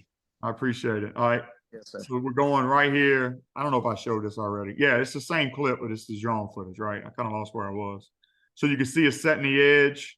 All right. Here, and now this guy's coming to clean it up. This is the same clip we watched earlier. All right, twins. So this kind of goes in the X over world for us. All right, perfect. It is X over. All right, so X over. All we're going to do is we're just going to rotate the thing out, all right? So he's just going to be a skiff, seam curl flat, fits outside of 2.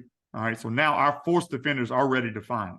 All right, like the dude that was rolling down, come and set the edge. Well, shit, he's already there. All right, hope y'all ain't got kids around. All right, he's already there, come and set the edge, and now the post safety's there. We're already in our rotation, right? So I just put this on here to see how we rotate the twins. Now, in this picture, we would like this guy. This was that safety I've seen Kane fit earlier. We'd like this dude to come set this edge outside of 2 much quicker, okay? I'm pretty sure this is the clip. He doesn't do a great job. See how he's just waiting? All right. We want him like that corner's got the deep vertical. He needs to come up and set that edge on that right now. All right. But when we talk about having dudes, right? I mean, yeah, this backer can really run. I know. All right. So watch this backer right here. It's a really good job against this arc. All right. He's coming. There's nobody they're trying to, I don't know what they're trying to do. Crack him, whatever. He's able to run it down on the sideline. All right. And come on. But it's a good job by our corner fitting outside of 1.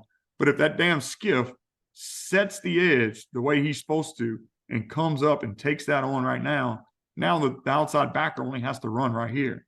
The skiff makes the job way harder on that outside backer. Okay. Having good play makes you look good sometimes, right? All right. Next. Coach.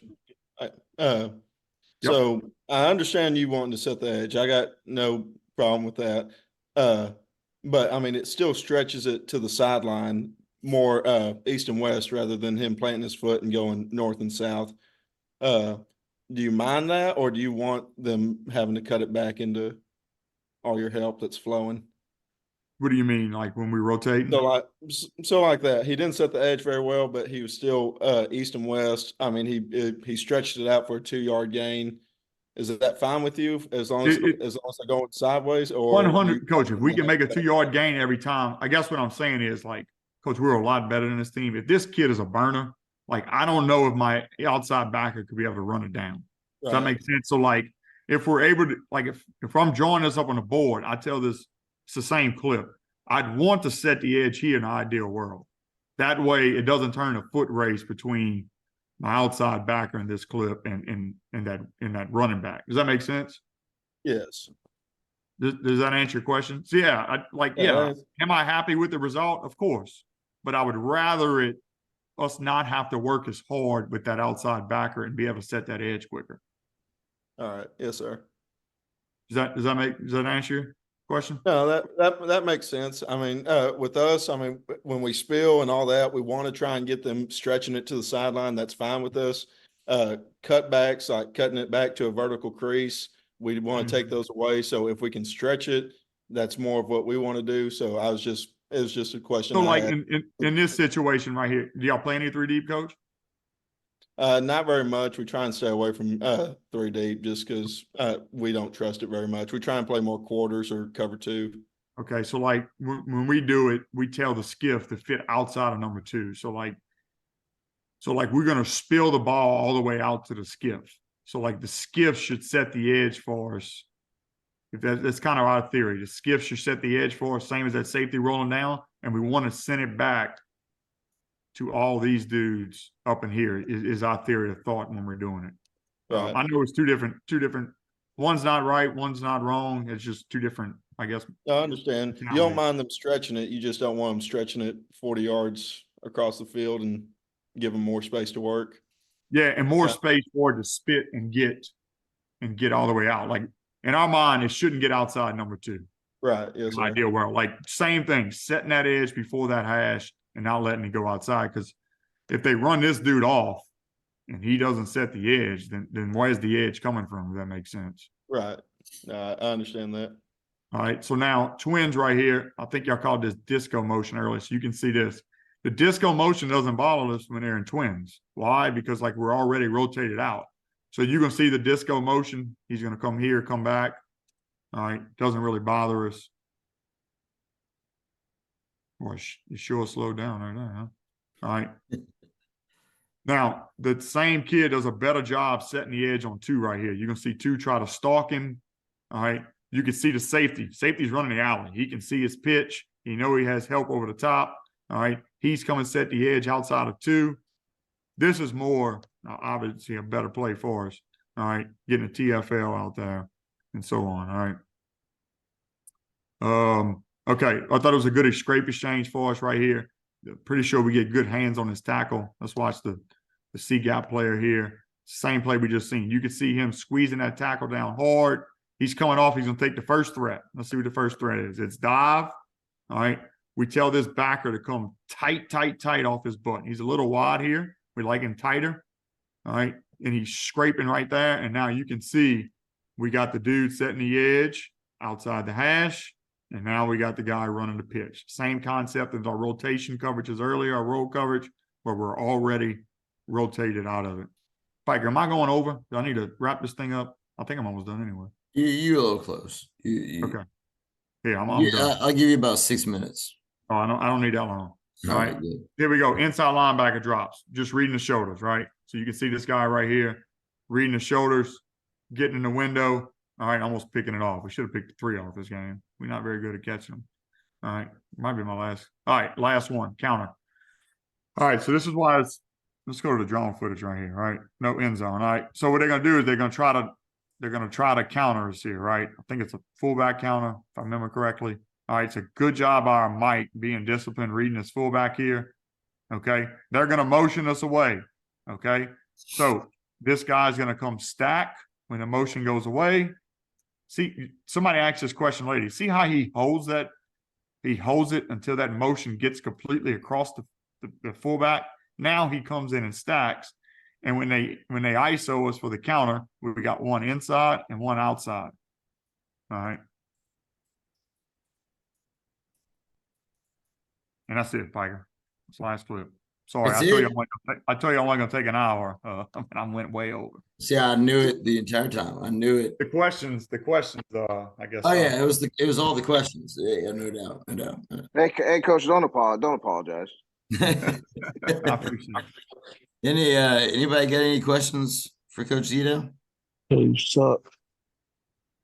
Who was that? Uh, Remember, y'all can like unmute at any time, so we can always go back and find out. So Yeah, not really a football question. Oh my but God, it's Trenton Guay. Yeah, what's going on, man? what's up, man? What was the Coach, name you of got that the wrong program? jacket on. Oh, yeah, You man. say sulfur? Straight, What you straight doing from with school, that? man. I'm starting at sulfur on Monday, bro. Okay, all right. Uh, What's up, Coach? what was the name of that program that you were using where you were able to move your guys earlier that you were showing us the different type stuff? PowerPoint. You can do that in PowerPoint? Yeah, Okay. I mean, if Mike don't kick me off, I can show you real quick. I ain't kidding. Literally, We Yeah, we great. going all night as far as I'm concerned. Coach, my whole playbook's animated. It takes me forever. Oh, yeah. So like, you just click this guy right here. Uh-huh. You go to let me get out of full screen here because I can't see my stuff. Now I'm Yeah. in full screen. If you go to animations, God damn it. I wish I can get this shit to disappear. I got the Zoom stuff at the top. It's just really killing me here. Go to animation. Son of a bitch. I can't help. Coach, if you go to animation, custom animation at the top, you can draw the line and make them do whatever you want. Like you can literally do anything to make them do what you want. Gotcha. Thanks, man. Look, animation right here, perfect. Animation right here, add animation, and you go down to motion plans. You can make a line, an arc. You can do this with the option stuff too. Like I use the custom class. It had an E in it. Like that. Gotcha.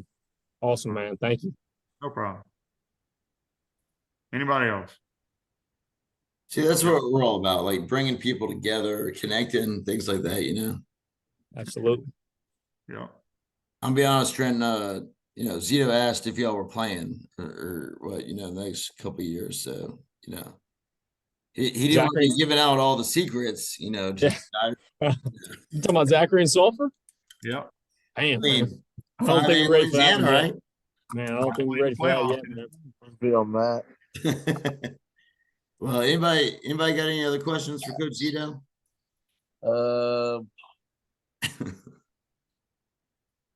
Well,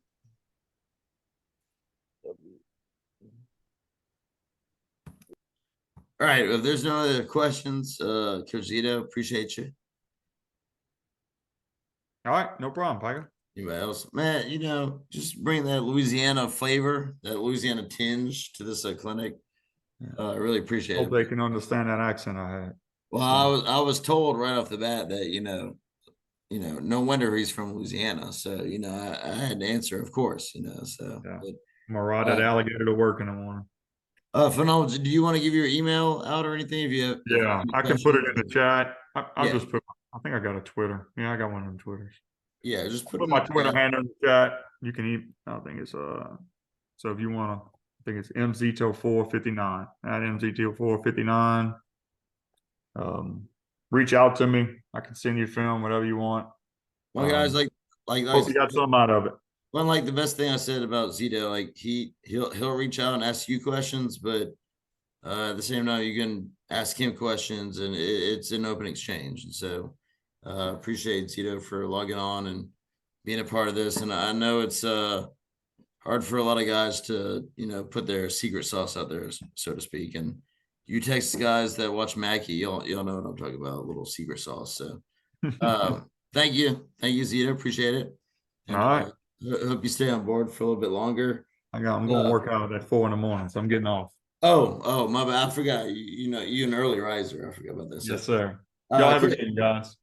Later. Appreciate you, Zito. Coach Hunkins, you ready? Yes, sir, man. Those defensive guys, I don't know. I'll tell you what, they gave us all the secrets. They did.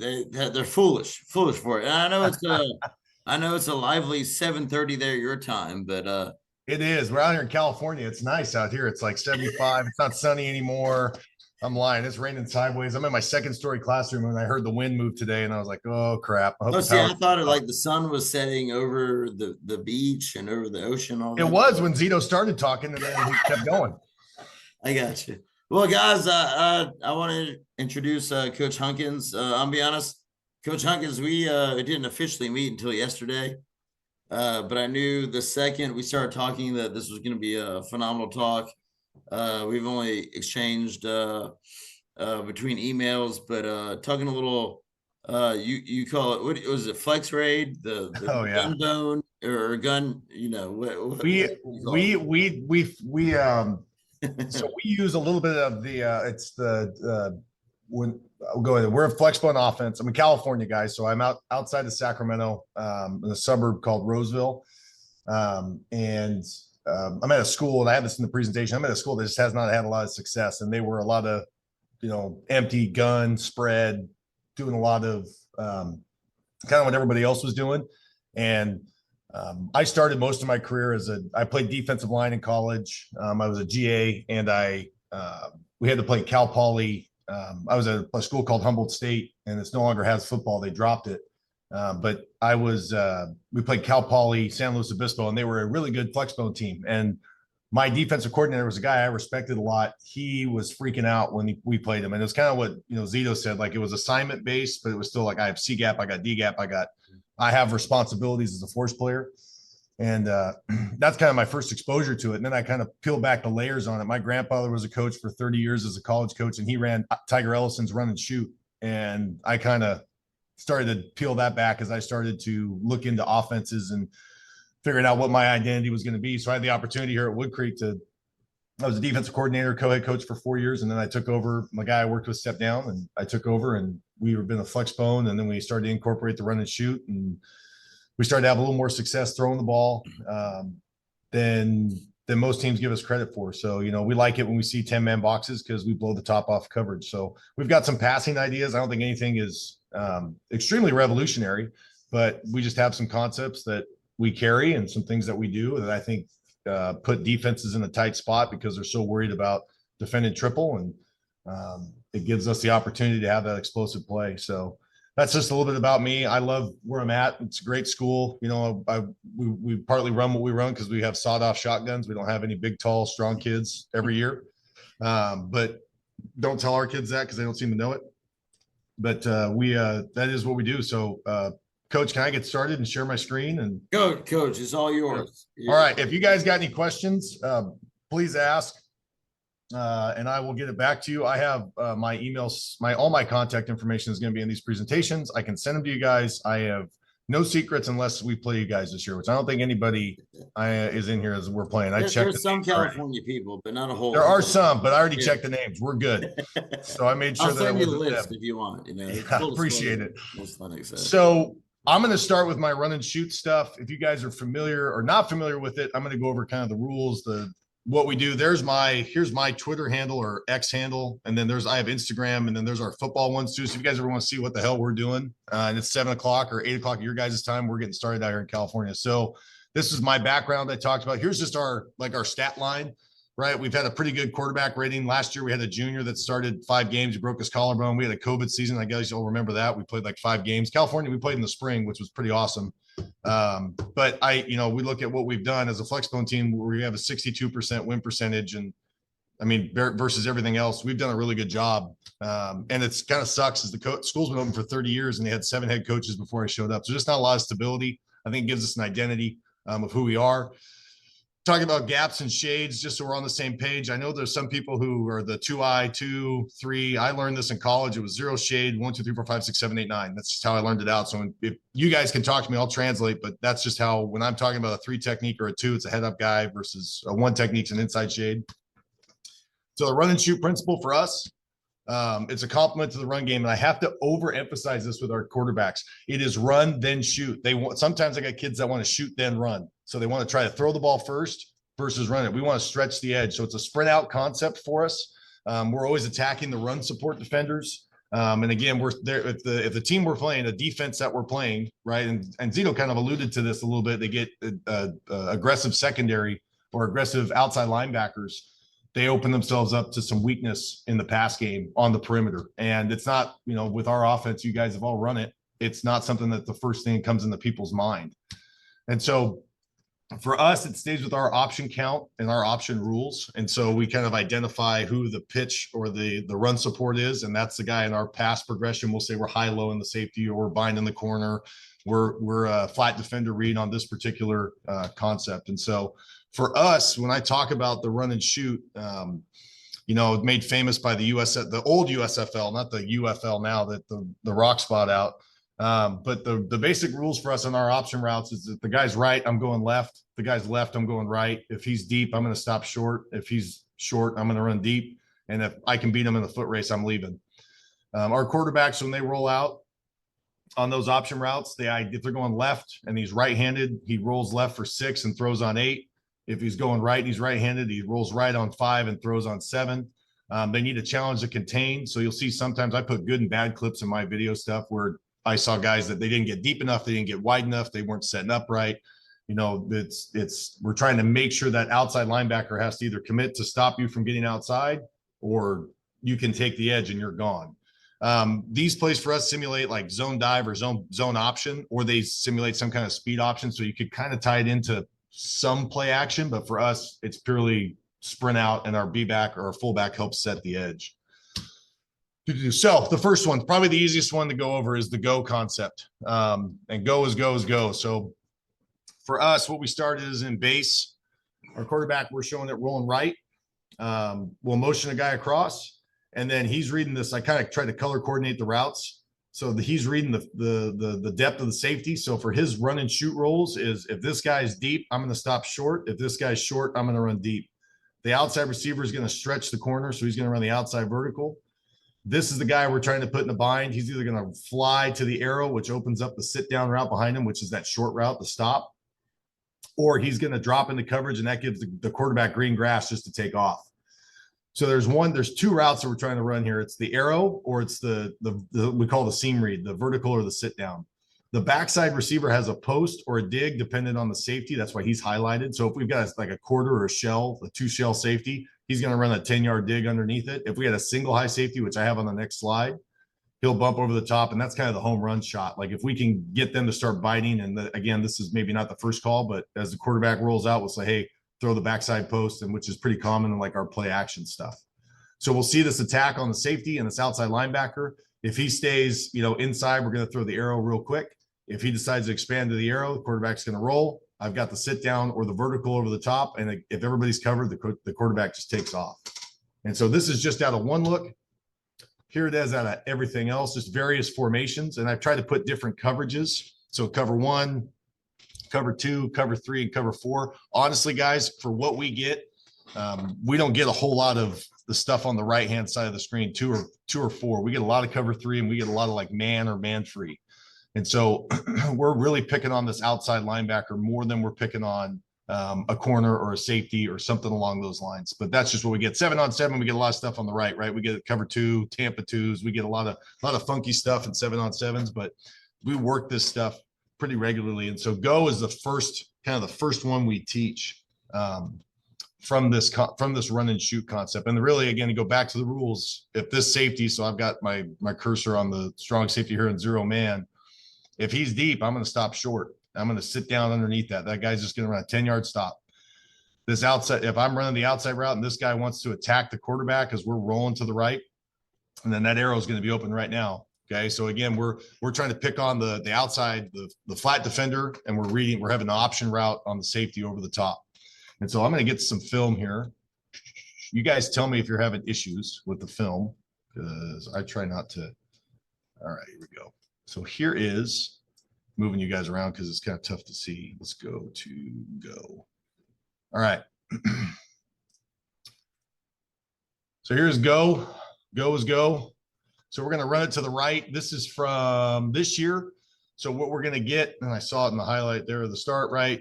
We get a speed arrow or speed out. We get a vertical read here, and we get a vertical by number 1. So we're sealing the edge with the B-back. You see him roll, and he's sealing the edge. Quarterback rolls out.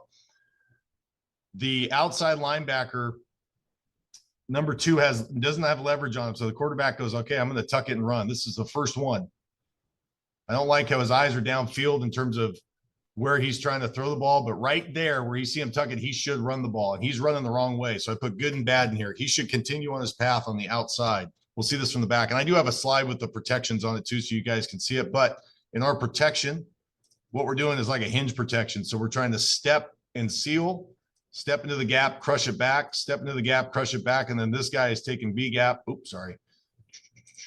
This guy is going to take B gap. This guy is going to take C gap. We're trying to make the edge long around here. The B back is going to roll. Sorry, guys. The B back's going to roll and seal whatever shows outside. So I don't think this is a great block by this tackle right here on this particular play. Yeah, he doesn't set real well. You see how he doesn't get a hard set on the outside? We want to try and invite this guy to come upfield so he doesn't get his hat outside of this guy. We want to trap this guy in here so we can squeeze him down, which makes it tough for our B back rolling to the outside. Coach, Now we got 2-on-1. Yeah. do you mind if I ask you about the technique on that? Do you want him to open up play side to invite him inside, or Are you talking about the tackle, coach? Yes, I mean, like all of them. I know there's some people go No. spin and step technique. Some people, open up through the gap and then turn. I don't know. In a perfect world, let me see if I can show this here. So this foot right here should hard step outside, and this foot should drop to get this guy to come up, and then we crush it down. Okay. So I tell them they're like a trash compactor. They're going to open their hips. We're going to invite. If that guy comes upfield in your gap, take him. He's done. Right. If that guy does not come upfield, you are helping him to the inside because that means he committed. And as the B back's rolling, he sees them to know. I mean, because we give our B back, we tell him in perfect world, right? Clinic talk. I want him to seal his outside shoulder. But if he doesn't, right, and this guy's flying hard outside, he should kick him. And as the quarterback rolls, he knows his alley underneath is I'm here. So it basically becomes like quarterback trap. So are you telling?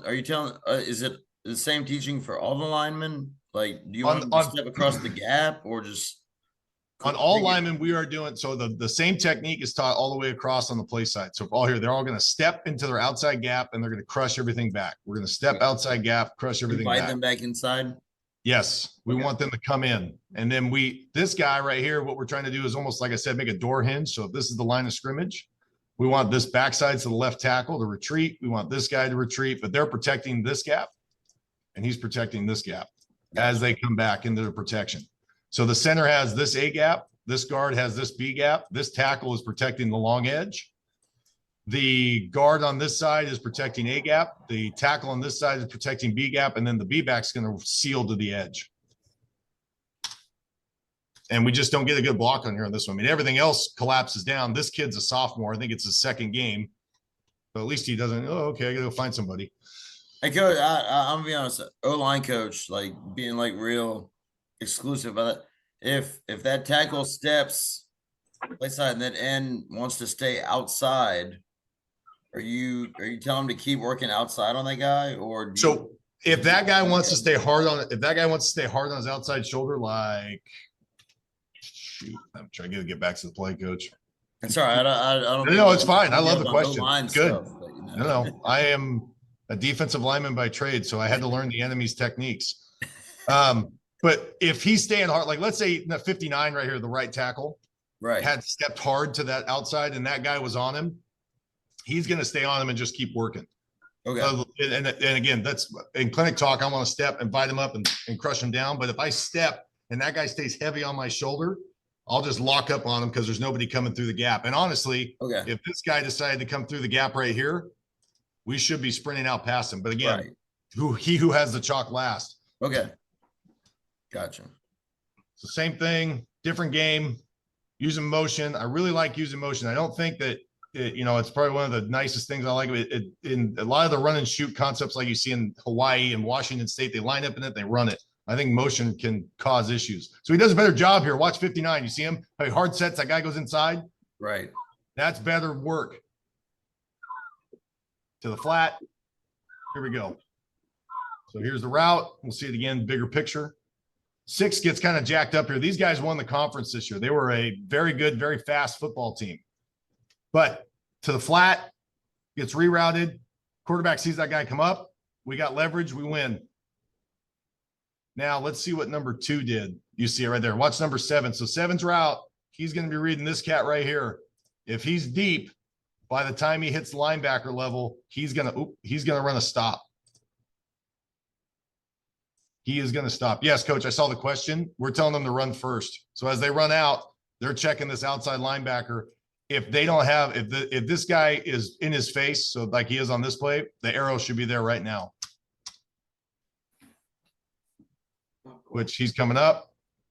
Arrow's there. But let me see. I'm going to go back to number 7, watching his route. So he didn't think he could beat him, so he sat down, which is probably a good call against these guys.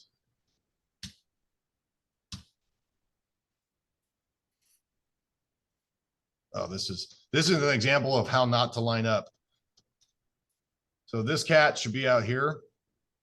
We're there. We're going to run the arrow. I think he's running a vertical, and he's running this one. This kid, this is his junior year, second start. He runs to the edge. He should run it because he's got blockers downfield. It's a great result of the play. Nice high ball, throws a good ball. But I come to him on the sidelines. He's all excited. And I said, dude, you should have ran because that guy was covering number 2, which is the out guy in the out. He has green grass in front of him to go. It's a great result on the play. As a coach, I'm like, hey, we're 43 yards down the field. The read here is wrong. Coach, we teach 2 different pass pros. I'll go into my other one. This is one, and we have one other one. I'll go into my other one during play action. But watching the route here as it unfolds again. See, we got all kinds of arrows on here. He's either running or he's throwing this guy because he does have him open because he collisioned that route. So this arrow should be open. And honestly, in the go, most of the time it's going to be the arrow or the quarterback taking off. Let me go here. This is not a great one. Not a good start to the play. Go right again. Okay, so we're going to eyes on this guy right here. So we should have arrow, outside vertical, some kind of read or seam read here. So he collisions him, quarterback rolls out, 25's open, first down.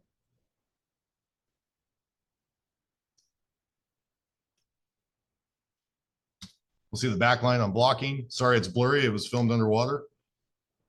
Yeah, 56. I'm not a huge fan of him, but he's outside, so that guy's probably not coming in. So we do tell him that if he's a heavy outside shade, we've got a guy in B gap, so there's his protection right there. Step, protect, fall back on the long edge. And this B back knows that he's getting a base call there. We make a call between our tackle and our fullback that we just tell him base him, which just says, okay, I got that guy right there. Not a huge fan of how 24 blocked it, but gave him enough time. And you can kind of see in the background the sit down route because that kid right there is running. This safety is going to get over the top, so he decides to stop. We'll go one more, and then I'll just go to a different run and shoot route. So this is from a couple years ago. This is a quarterback I had for 3 years.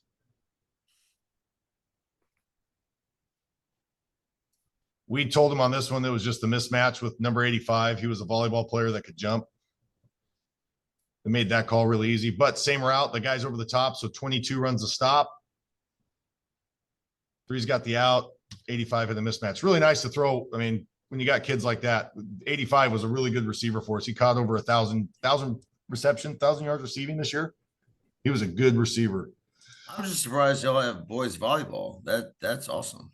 Yeah, we have a lot of spring sports. It's I actually tell her our kids play football and then they go play boys volleyball because our boys volleyball coach is a dirtbag like me, so he enjoys guys being a little bit nasty. When it comes to jumping and things like that, and diving, that's pretty phenomenal. That's yep.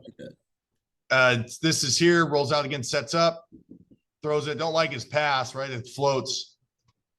But again, this is late in the first quarter, so we saw the corner was coming off when we got into trips. And this is a call that we made. But rarely do we throw it outside to number 1 on this route. But again, when you have a guy like 85, Nikolai, I'm going to move this so you guys can see it a little bit better. You'll see this corner. They're playing like palms. But he's off, and he's trying to be outside. And he just lets him run right by him. And as Garrett, this is my 3-year varsity starter, rolls, he just sees, okay, Nico's got him. This guy's covered, sit down. We had the sit down and we had the vertical on the outside. It just makes it easy. You work on different sets for your quarterback on the rollout, or yeah, we do. We'll do I put this in the presentation, but we talk about when we practice this, it's half line. and we work on our rollout. So I tell them, I go, look, this is similar to toss or boot for us. And then it's similar on the play action. The routes may be different, but the setup point where we're trying to get our quarterback to set up, we want them like the issue that I see. And when I saw this last year with my quarterback was he did not get enough depth. So when he would roll out, he would try and stay like within 3 to 4 yards versus getting 7 to 8 and then having enough to either come downhill and throw it, or he get to the top of his drop and then take off. It would be a clearer picture. He wanted everything. I don't know why, but everything was really tight for him. It was like he had to be within 5 yards. He would never get away from the line of scrimmage and go, dude, give yourself a shot to see everything. Well, not to interrupt you. Was there a certain way because we have the same problem. Like they don't want to get depth. They don't want to come downhill. You know, like was there a certain something? Was it something you did to get them to like do it right, or was a lot of it was comb work in the springtime, and then obviously in 7-on-7 in the summer. I would tell them that obviously in 7-ons you're not going to run it. I would tell kids to just tuck it, right? Even if we were not going to throw it, like if they were like, okay, the read's not there and it's muddy, I'm gone. I would just tell them to tuck it. But every time I told them to tuck it, I was like, where I wanted to take 2 steps, and if I figured if you took 2 steps, you'd be 2 yards down the field. Were you at 7 or were you at 3? So if you were at 7, you should be at 5. If you were at 5, you're at 3. So if you had that answered your question on your depth, and sometimes it would help them with their passing. I saw a question on switch. Yes, we love switch. We run and then I don't know swap, coach. Coach, you in here, you asked me the question about swap. Can you expand?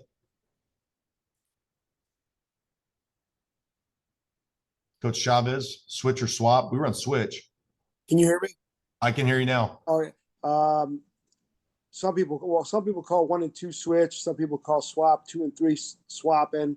So I don't know what terminology you use for that, but just with like 1 and 2 switching and 2 and 3 swapping. I don't know if you guys do that. I understand. So we run switch is a route we'll run, and then we will swap our route. So actually, one of our better routes, and we didn't run it enough, I feel like, to justify it as a really good play, was go swap, and we would actually have the receiver run the read route. The number 2 would run the vertical, and 3 would run the out. And so we'll we will swap the routes between the receivers or the receivers and the slots at times. Okay. Does that answer your question? Yeah. Yeah. All right. Yeah, we run that too. Yeah. Yeah, we switch, and that's one of the things is there's so many ways you could change the routes. It's really cool. I mean, it's just, once you teach them the concepts of it, it makes it really easy to kind of say, okay, now you have this and you have that. And that's how we teach it to our kids. I'm fortunate that I have a football class, and I teach our kids.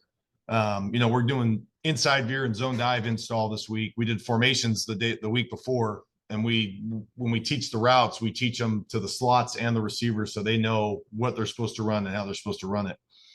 So the next one's choice. And I would say that, in the purest of Tiger Ellison and June Jones and those guys, in Ellison's world, choice is the backside of gangster. That was a route he made famous. And the front side of gangster is now known as slide, or that's how at least I've learned it. And so choice is really to get that one-on-one. We use choice as a counter to go. So we'll motion, and a lot of teams will overset the trips, and we'll run choice on the backside. Now, it's really nice when, again, you have a kid like 85, but you'll see some of our clips. Some of our receivers are, like I said, sawed-off shotguns. So I have it down here. Let me see if I can get this. There it is. Ooh, hang on. So the number 1 receiver, we're running this to the single receiver sets. The quarterback's going to roll left on this one. This would be for us 700 protection. So 700 to the right, 800 to the, or 700 to the left, 800 to the right.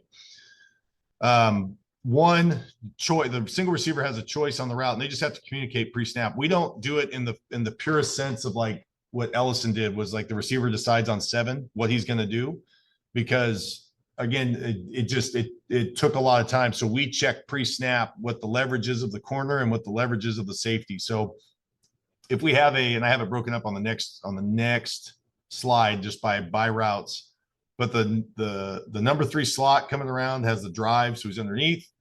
The number 2 slot, the guy that motioned across or ends up in the number 2 spot, has a dig, and he sits in the window between the safeties. He's like the e-brake. So as the quarterback's rolling, he's getting his hand up. and then the backside receiver has a skinny post.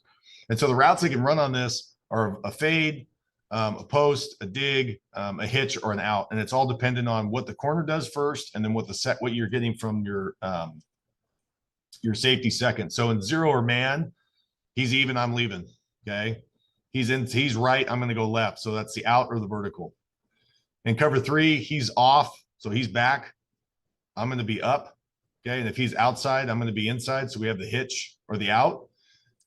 In cover 2 or palms, he's outside, so he's right. And this one, I'm going left, so he has the hitch, or he's got the whole shot fade. And then in cover 4, again, he's outside, so I'm going inside. So he's left, I'm right. And I have a safety over the top. So we probably get a dig read. We get a post over the top. This safety is going to be in the trails. The quarterback rolls out. He's got the check down, the drive route coming underneath, and then that one over the top. And again, this takes a lot of practice. So we kind of teach it by a single high. So we go cover 1, cover 3, and then we go a 2 shell. So we'll go cover 2, cover 4, or tight, and this would be like man coverage. And so when we teach this, and I know that everybody's going, God, how do you do all this stuff? We do everything we do. And I went to Harding. It was the best thing I ever learned, was doing pods and getting efficient with your movements and what you did. And so we do half line. So we'll do half line. One side will be go, the other side will be choice. And then we'll just flip it. And we'll go choice on the other side and go on one side. And really, all we need to run, because we don't need the receivers on go, they run the vertical, but we go, so we'll have the slots running go on the left and their read routes, and we'll have the receivers running choice on the right, and then we'll just flip it. And the quarterbacks are rolling that way too. They go to the left, to the right, and we switch the quarterbacks. And so it just gets a lot done in a short period of time so that our guys can get better at running this. So I got to preface this. I ran the same play 2 times in a row, and on the third one, we finally scored. We got 3 penalties in a row on this one. So this is go, right? I know it says choice. So this is go. We threw it to the number 1 receiver. The quarterback should have thrown it, and I love Garrett to death. His brother is playing for me right now. Garrett should have ran it. He had green grass. Can't see the back line here. So this is the very next play. So we ran choice. I'm pretty sure we got another penalty. So the receiver here, in his theory on choice, is his thought was the safeties are all gone. I can beat this guy inside. So he ran a post.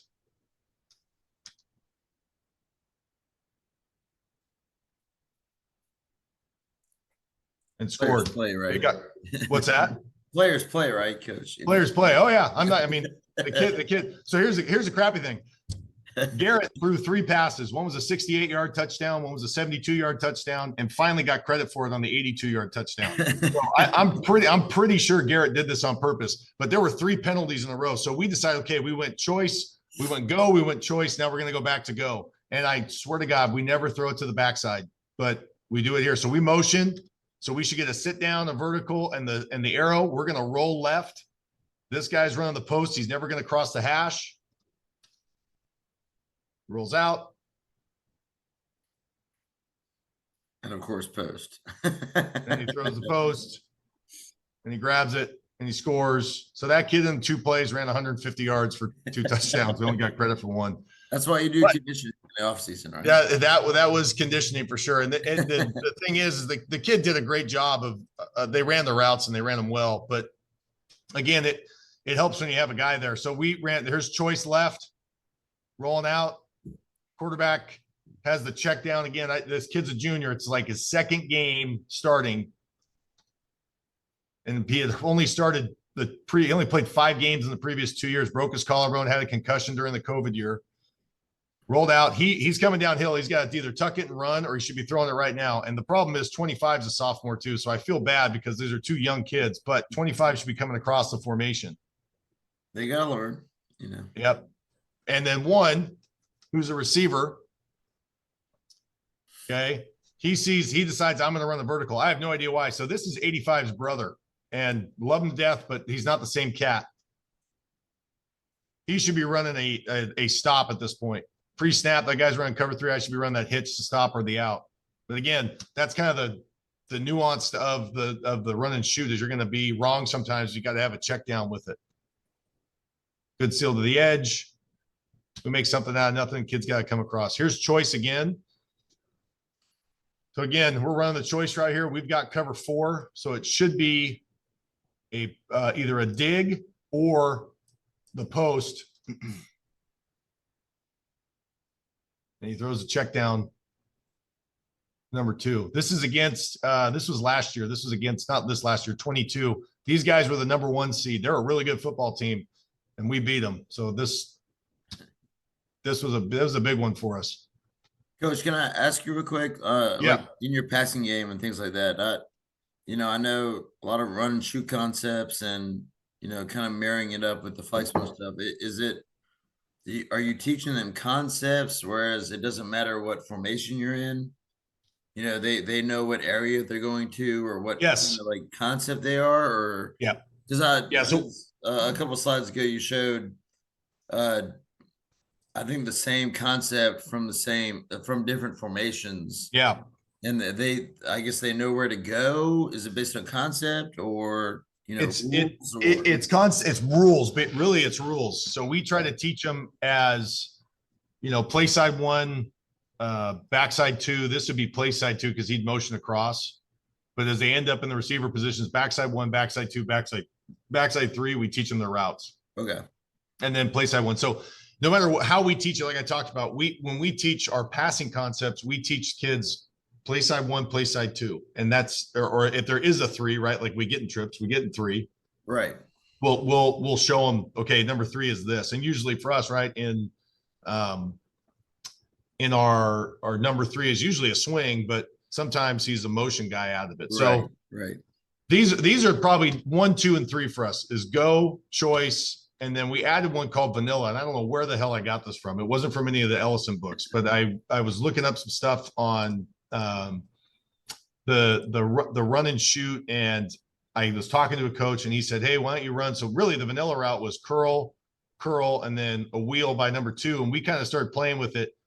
Instead of curl and everything, blow the top off the coverage. This guy has a choice, and it's number 1. He either runs a whip if it's cover 4. If it's man coverage, he's running a quick in or a dig. And if it's any other zone coverage, so it's cover 2 with a press corner or off cover 3, he's going to run a curl. Mm-hmm. And then this guy coming across just can. And the nice thing is we can snap the motion and have this guy run up the wheel, right? So again, you get guys trailing. If you think you got man coverage, it's a really easy way to get a guy open on the side. And so we read again that it's the safety, and I don't know why I put him red, but the safety is going to tell us initially, and then the flat defender is going to tell us what's going on. So if he expands and chases the wheel, we got the sit down right behind it, or whatever in route is coming in right behind it. If no safety covers the top of this pre-snap, our quarterback knows on the 3rd to 4th step, it's almost like a pop pass. He's throwing that thing on the line right now. And so the option route is out here by number 1. Backside guy has a skinny post. Option route is here by number 1. So if he goes, okay, I got 2 safeties and an off corner, I'm going to run the whip. So I'm going to go in and come back out. If I've got a man corner, or I think I got man eyes, he's close within 5 inside leverage, I'm going to try and run by him and dig in. If I've got any type of, again, how much do we see cover 2? We rarely see it just in what we do. I think I've seen it one snap in my entire time calling the offense. So mainly it's cover 3. So I've got an off inside corner. If he's or off outside corner because he's playing the middle of the numbers, I'm going to come in and sit down right beneath him, right? So he's right, I'm left, and he's deep, I'm up, or he's back and I'm up. So again, once you teach the concept of like, it's almost like backyard football, like run to the blue Chevy and turn left. It's like wherever he is, I'm going to go the other way. And if you can simplify it by teaching them that you talked about the concepts, then you teach them how to run the routes, life gets a little bit easier for them. And so, and like I said, I have all this stuff. I've got these 3 routes. Honestly, we carry probably 2 of them or 3 of them all year. We've got a bunch. Everybody's got a bunch of plays in their playbook, but we tend to install it and go, okay, who do we need to get the ball to? And it's kind of what Zito was talking about. Like, who is the guy they have to defend? So who are the guys we want to try and get the ball to? So how do we swap or switch it?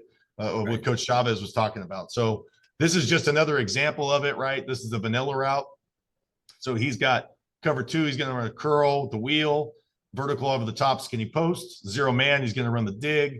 Cover 3, I'm going to run the curl, the wheel. Cover 4, I'm going to run the whip with the wheel here. Again, you're trying to stretch the defense. So they either, as this guy rolls out, they're either going to attack it, which opens things up behind it, or they're going to stay in coverage and it allows him to run. So I have some, this was our best one this year, was this route concept. I don't know how or why, but it was, for us at least this year, it was way better than anything else we had ran. So I'm going to go to probably Flexbone hell. We got in gun a little bit just to play with it and to see what would happen. The first series, I almost pulled my hair out because we ran basically our give and we couldn't figure stuff out. But again, so here's the quarterback's going to run on this one. So his initial read should be, is there a safety over the top of this guy, which there kind of is. They're playing that palms coverage, right? They're pressed over the top. It's 3rd and long. So they're getting a little hair of the dog. They're trying to come after us, pin their ears back. But we got a safety back here. So our quarterback says, okay, this vertical is out. So I'm going to read here and I should be throwing the wheel. As he rolls out, this wheel should be wide open, which I think it is. Oh no, it's a sit down. It's looking pretty wide open right now. Yeah, it's the wheel right there. But again, he comes around, he goes, oh, I don't like it, I don't see it. So what should he do? Run. Yeah. Just drop his shoulder and hit the poor kids from Lincoln High School. Same play, back line, see the protection here. So look, and it's our quarter. See how, so that I talked about earlier, if that guy's wide. So now our guy's going, hey, you got him. So he's telling our fullback, you got this guy. And this is the guy who the quarterback's should throw hot off of. So we're going to help protect here, the long gap, the edge, and he should roll to about there. And it's 59 still screws it up somehow. The poor sophomore. Coach, I'm gonna be honest. I'm looking at your down distance there on your screen. It said 3rd and 10. Do you get a lot of that look, or is a lot of this look?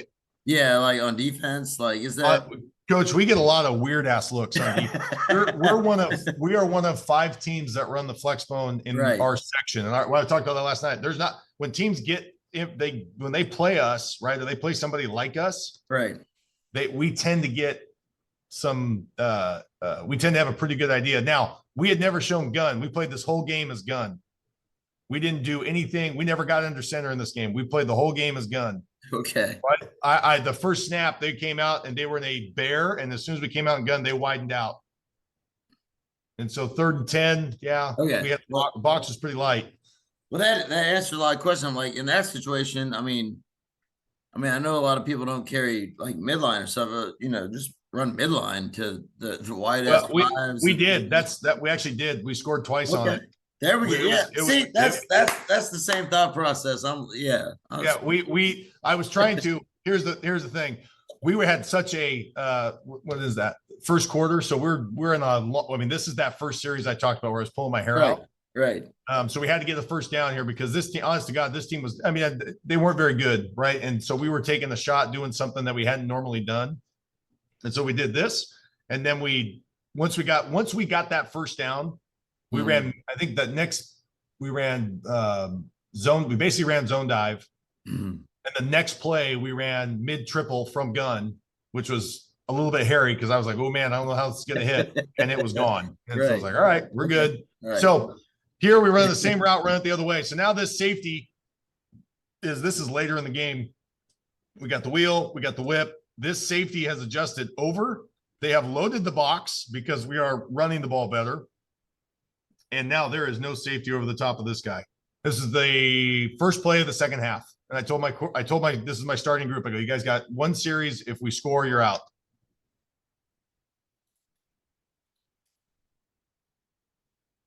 That'll do it. That'll do it right there. That kid is that number 2 is he's a special kid. Like he is he's going to be the 3rd 4-year varsity starter in the history of the school. His brother was the quarterback I talked about earlier. I had for 3 years. So, I keep telling his parents, you want to have one more? Like, it would be okay if you guys wanted to have another kid. Go ahead, Yeah, go ahead. I do have one question from my head coach. He asked, What are you looking for that tells you to throw the ball? Is it like, loaded boxes, down distance, flow of the game? Like what are you just throwing the ball all the time, or is there something telling you to throw the ball? Well, if you listen to the people in the stands, they tell me to throw the ball more, and Oh, we all hear that. I know. I'm thinking I'm preaching to the choir. Greatest response ever. I love the Harding National Championship where they have the sign that says "Passing is a sin." I think that is something special. But for us, part of it's down in distance, part of it is the safeties, part of it's the secondary, right? If we see a loaded box or we start seeing safeties chase, which I'm going to get to play action here, I'm going to be a little bit quicker on my play action stuff. But if we see safety starting to invert, and roll and they start chasing, that's when we start getting guys open down the field. I mean, we don't have problems getting guys open. It's like what Chisholm says, we have problems getting the ball to them. So sometimes our quarterbacks throw it, they're all Americans, and sometimes our quarterbacks throw it and they're not. And so the run and shoot stuff is great. I want to show one more thing off of it because can I ask one more thing? Yeah, go ahead. In that same kind of mind frame, are you throwing it the second you see it, or are you seeing it like work up to it and then throw it? Or I'm an online coach, so I'm thinking like box. So I have my coaches. You said this the other day or last night. We have the sideline replay in California, so we're cheating. But God bless you. It's great. I love it. But we look at, so for me, I'll break this down. It's kind of, we learned from Harding too, right? It's like whose eyes are where. So on the front, I'm getting my information from my slots coach, my fullbacks coach, and my offensive line coach. They're telling me, is he heavy with the, that was one of the best things when we went to Harding. They gave us like cues. Is he heavy with his hands? Is he a crasher? Is he a sitter? Right? Those basic stuff. What are the linebackers doing? Are they reading the fullback, or are they reading the quarterbacks open? And then really, for me, I'm watching this guy right here, the play side safety. Every time. My secondary coach is telling me, Brad, they're in the 4 shell. Brad, they're in cover 3.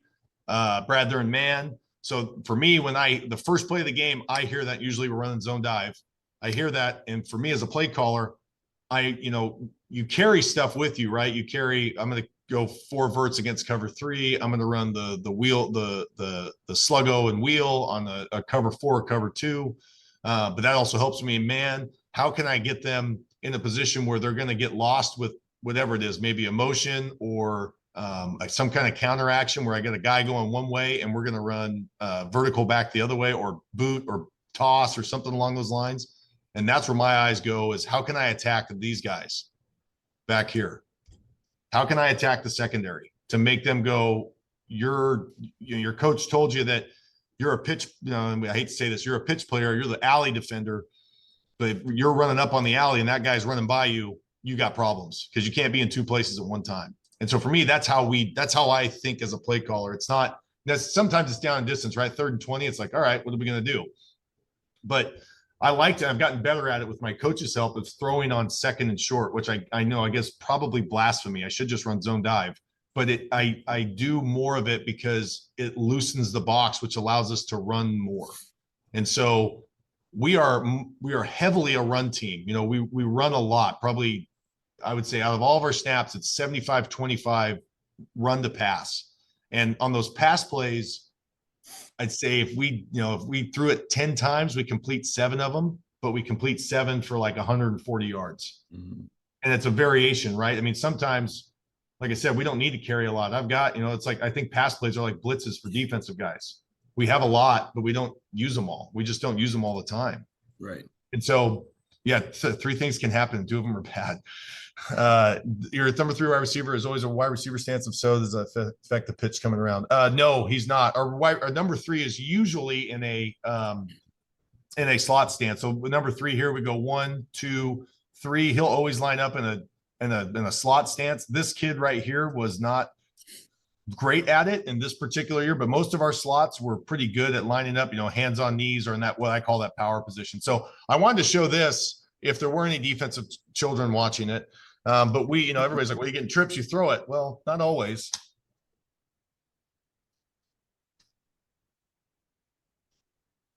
And so that was gonna be my question. Like, how much? What percentage would you say you operate out of trips? Like, is it? Well, and again, that's all dependent on the defensive. That goes back to the box. If we, Right. if we get 8-man ball, if they get a balanced defense, we try to break them. Right. So we'll put Right. guys over, we'll go unbalanced so that they have to declare. And right here, they decided that they were going to keep the box loaded. They didn't adjust because, again, we had this guy. So they bracketed him on the backside. So we had numbers strong. So our rule, we just ran veer. And we just took instead of bringing the pitch guy in motion, I said, go stand out there. And I told the quarterback, I go, here's one, there's two. He's going to block him. He's going to block him. And all this guy does is just drop back. And, not that you're trying to appease anybody, right? But at the same time, that looks like, all oh, that's an RPO. Look at what they did there. Okay. But then it also puts the fear of God into the defensive guys because they go, oh, they're just going to throw it. Right. We're running right here. Right. And we knew, and this was third quarter against these guys. We knew crash, and that these guys were trying to come outside. So it was there. And again, once you said people don't run what we run. So when they get into it, their first answer, if we're killing them on it, we can have a field day with them. Right. And when we have to kind of solve problems, that's when we go, okay, we slow it down a little bit more. But that's kind of our run and shoot stuff. And I mean, there are so many things you could just do. I mean, here's another one out of go. And I think I showed it yesterday when we talked, but here's just a change up on go.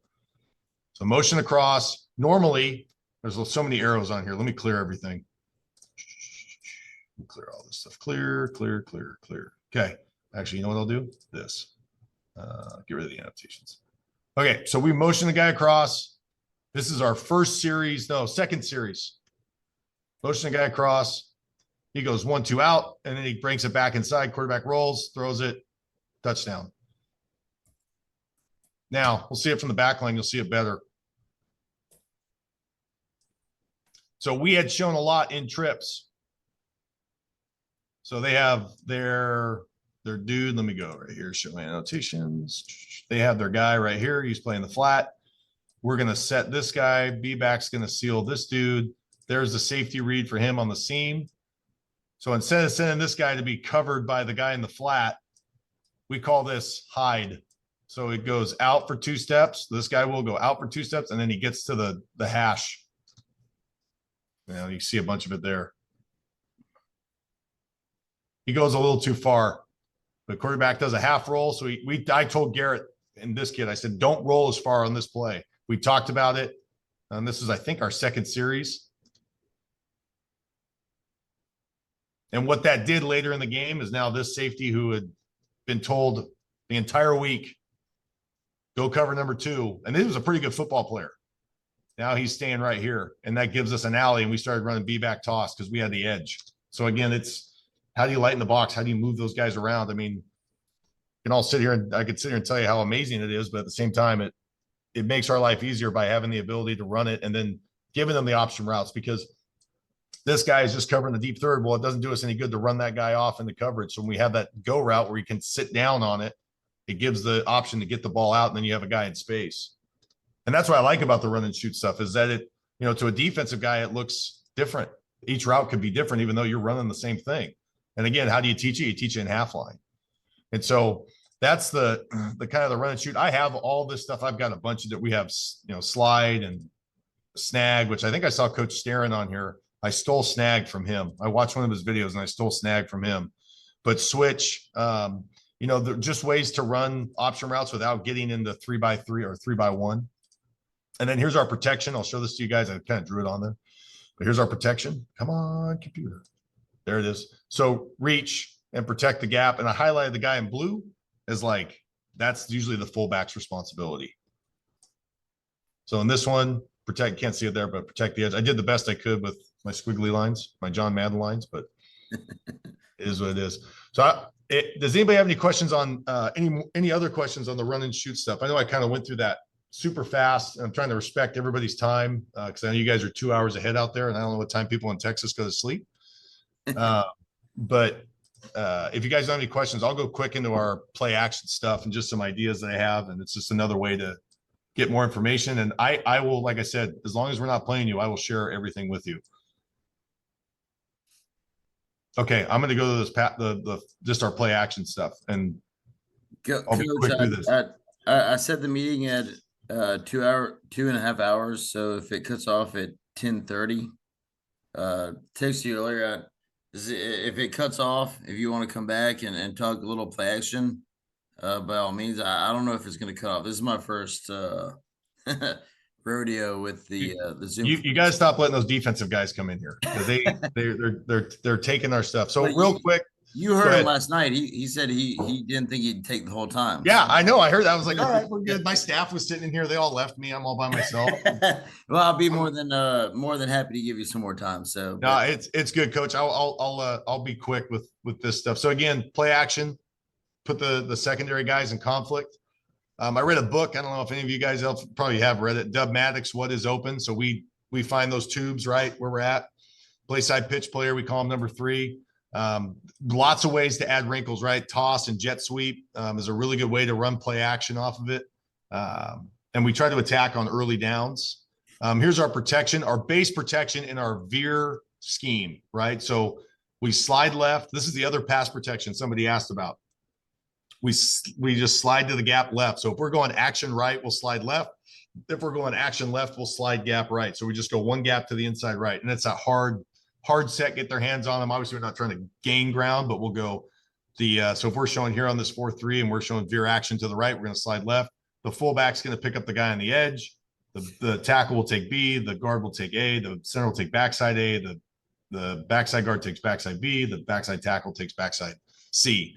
And I've highlighted some guys in red that could be an issue. Those are usually our hot reads or like our swing. So if somebody's hot in his face, boom, the quarterback's getting rid of it right now. And again, how do we teach this stuff? We teach it in half line. Again, coverages, what do we see? So I've talked about that one. And then here's just the play action concepts. And a lot of these are familiar to you guys. But the thing I want to kind of show is just how you can incorporate some things. Like everybody talks, I think the hot play is mesh, right? How can you incorporate mesh? Well, we did that this year and it was a really good play for us. And how do we started to use more comeback routes because we were getting a lot of cover 3. So instead of running a guy off, let's get him to hit at 12 and come back to 10. And so vert is one of those, right? It's 4 verticals or 3 verticals, however you do it. There's just different ways, different formations to run it. And again, I'll share this with you guys if you still want it. Wisconsin, which is we stole from Harding, right? As a sluggo wheel. Can even run it out of trips, right? So we go counter motion on play side, have him run the swing, backside post. All of our backside routes, 90% of our backside routes are posts. Spartan or smash, right? The smash concept on the corner. And then here's mesh. So how do we run mesh? Well, we send the slot on a load path or an arc scheme out to sit in between the safeties. The backside receiver goes over the top. The front side receiver goes underneath. Again, we work it where they have to slap hands as they run by each other. And if they're running, this is kind of almost like a run and shoot thing. If they're in man coverage, they keep running. If they're running zone, like cover 4 or cover 3, they'll stop on the opposite hash. So this guy will stop over here and this guy will stop over here. And for our quarterback, he hops out, ball fake, and he's looking right here at this play side linebacker. If he's chasing, we know that this one's going to be open. If he's sitting, then we got the over the top or the guy coming back across. And if there's a guy in his face, the check down's there. And this was a really good one too. This is better out of the flex set, what we call drag. So he runs the crosser, corner, and it's probably overemphasized, way skinnier post, like almost on the hash. This is a safety read. It's a backside safety read. So if this safety bails, we get this guy coming back across. If the safety is like a cover 3, which let me think I have it here. Oh, I don't have it. Do I have it? I have boot. Hang on. Oh no, here it is. I still have it as mesh. Drag. We get cover 3, which I think I have right here. If this safety cheats to the motion, right? And that's where you start looking at those guys. If they start cheating towards the motion, there's the touchdown right now. And I have a couple of clips of that, and I'll get to it quickly so that if we get cut out, if I get ejected from this meeting. Well, it's turned 10:30 right now, our time. Okay. So I think all you're right. okay, but... Okay, let me go to the play action. Let's go drag. Where is it? Drag. Here it is. Okay. We really like this out of our flex set, out of our compressed set. Let me go. It's an early clip. Here it is. All right. So Side note, I don't know if you guys do this, but when we get compressed, we flip our routes. So our rule is flex equals flip, and that goes for all blocking rules. It goes for route running. So if we were running vert, if we were running vert left, this guy would run the inside, and then that guy would run the wheel on the outside. And again, that's a really good way of like creating. It's almost like an inbound play. Like you get guys that are picking each other. So on this one, you see the drag coming across. So that's not the slot now takes the drag versus the receiver taking the drag. So he's going to run the corner. And again, we're inside the 20. So he's going to the back pylon. He runs in front and then he runs a skinny. Now this guy, we're just watching this. He almost runs to the safety. This is a good high ball by the quarterback. You'll see it better from the back line. He should throw it to number 2. I'm going to show you good and bad. It's really easy to say, look at how amazing we are, but there's problems. So this safety is staying on the hash. He doesn't really cheat because he doesn't have to cover much. And this receiver, and for some reason, it's first game. He runs there. He should just run right to that goalpost. Should run right to that goalpost. This guy coming underneath, and mine's blocked by your guys' faces, so I'm going to move that there. But if he right there underneath, number 2 is. I know Coach Zito said it, that not every one of those guys are big, bad guys, but that guy's 6'2", 220, and he can run people over.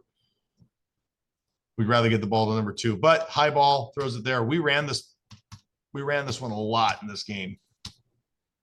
Where's a better angle of it? Again, I would love to say that the quarterback made the right read all the time, but he did not. So we're reading that safety. He gets tripped up. Coach, are you tilting those wide receivers inside, or is that just the nature of their stance? Is that because I see a lot we flip our feet too. Oh Okay. yeah. So we normal alignment, right? Inside foot up. When we flex, we put our outside foot up, and it gives us we feel like it gives us a better path to down and like block, which is 90% of what we do if we get in flex. Okay. So I've seen a lot more of that with like the wide receivers are just like 45-degree more or tilted in, I guess, for the block, and then they can like release upfield. I've seen a lot of that, and so that's why I ask. No, that's why we do it, Coach. I learned that at again Harding. I just talked to the guys at Harding, and I was like, "You guys' feet are backwards." And of course, I'm some high school coach telling the college guys that their feet are backwards. Do you find the defense reacts to that, or is it just better for y'all? I feel like it's better because we're asking a guy who's undersized to block a guy who's oversized, so we get a better down block. I feel like you get a little more force with that position, but I don't think our defense ever reacts to what we do here. They'll try and put like this guy in the gap, right? But over here, we have an angle on this guy because he's not in the gap. So if we were going to run a play, I would run left. Because Veer, we get a really good path here. He'll load the linebacker. We'll arc up. This is the corner right here. We ran toss to death on these guys too. Okay. So we're reading the safety, and the rule is if the safety goes to the play side, it's touchdown. So he's over there.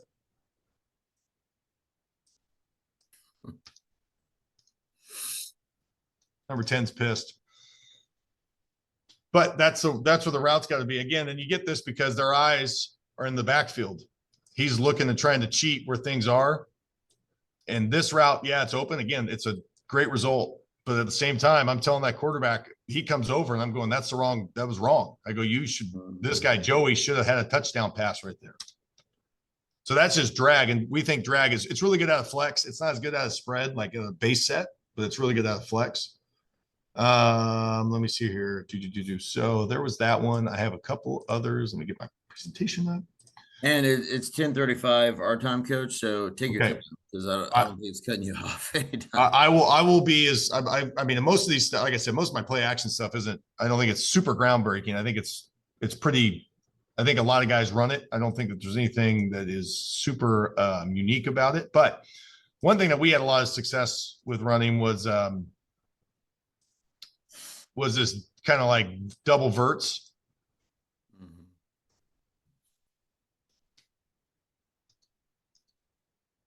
With a counter motion. Yes. So 1, 2, stick. And so instead of being the whole thing is this, so we're flexed, we're getting the inside vertical, we're getting the outside vertical. This receiver is going to run right down the railroad tracks, and he's going to be the check down swing here. So the quarterback's progression should be 1, 2, and if he gets in trouble, 3's back here.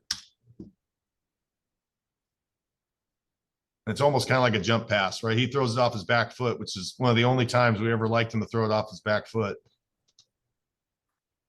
Again, these guys were just bringing the heater. So they were blitzing. And again, we just ran toss and we threw verticals.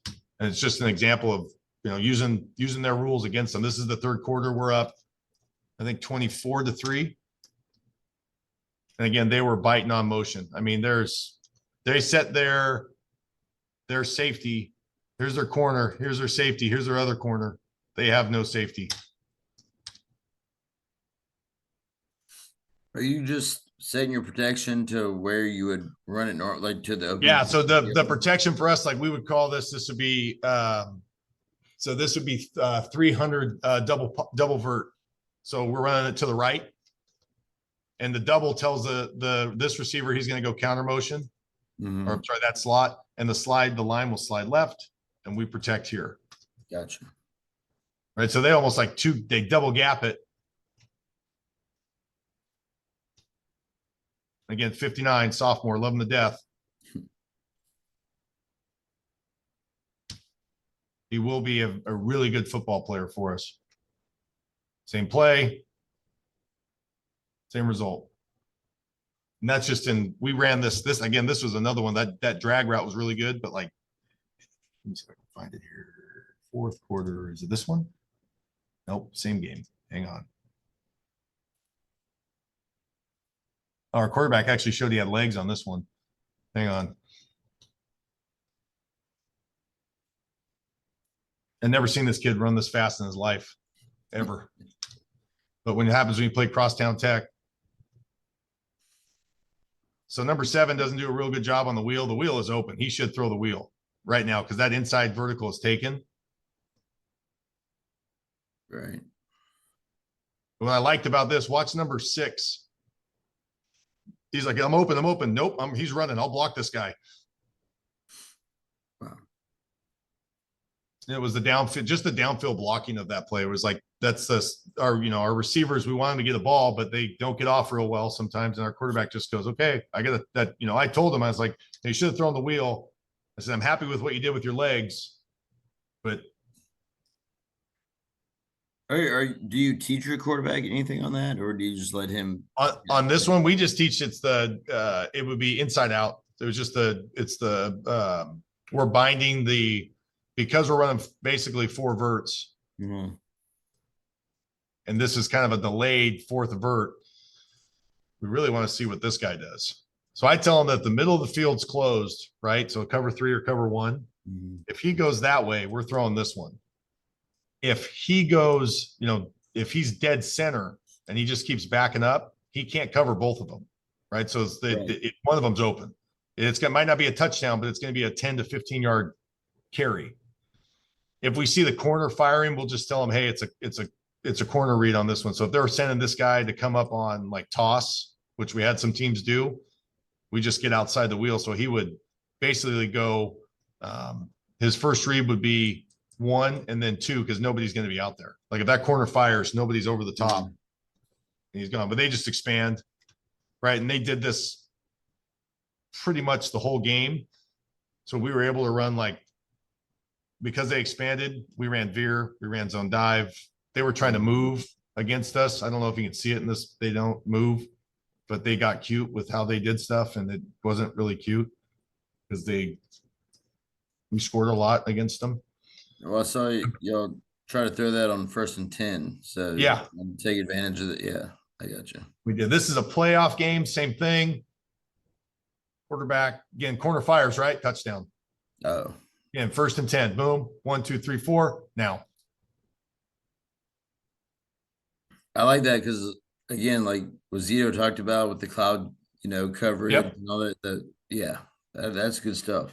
I'm trying to find one more of this one because we had a freshman run it and it was really pretty in one of the playoff games. No, I'm not. It's crazy. I got like called out by an official because it was apparently wrong.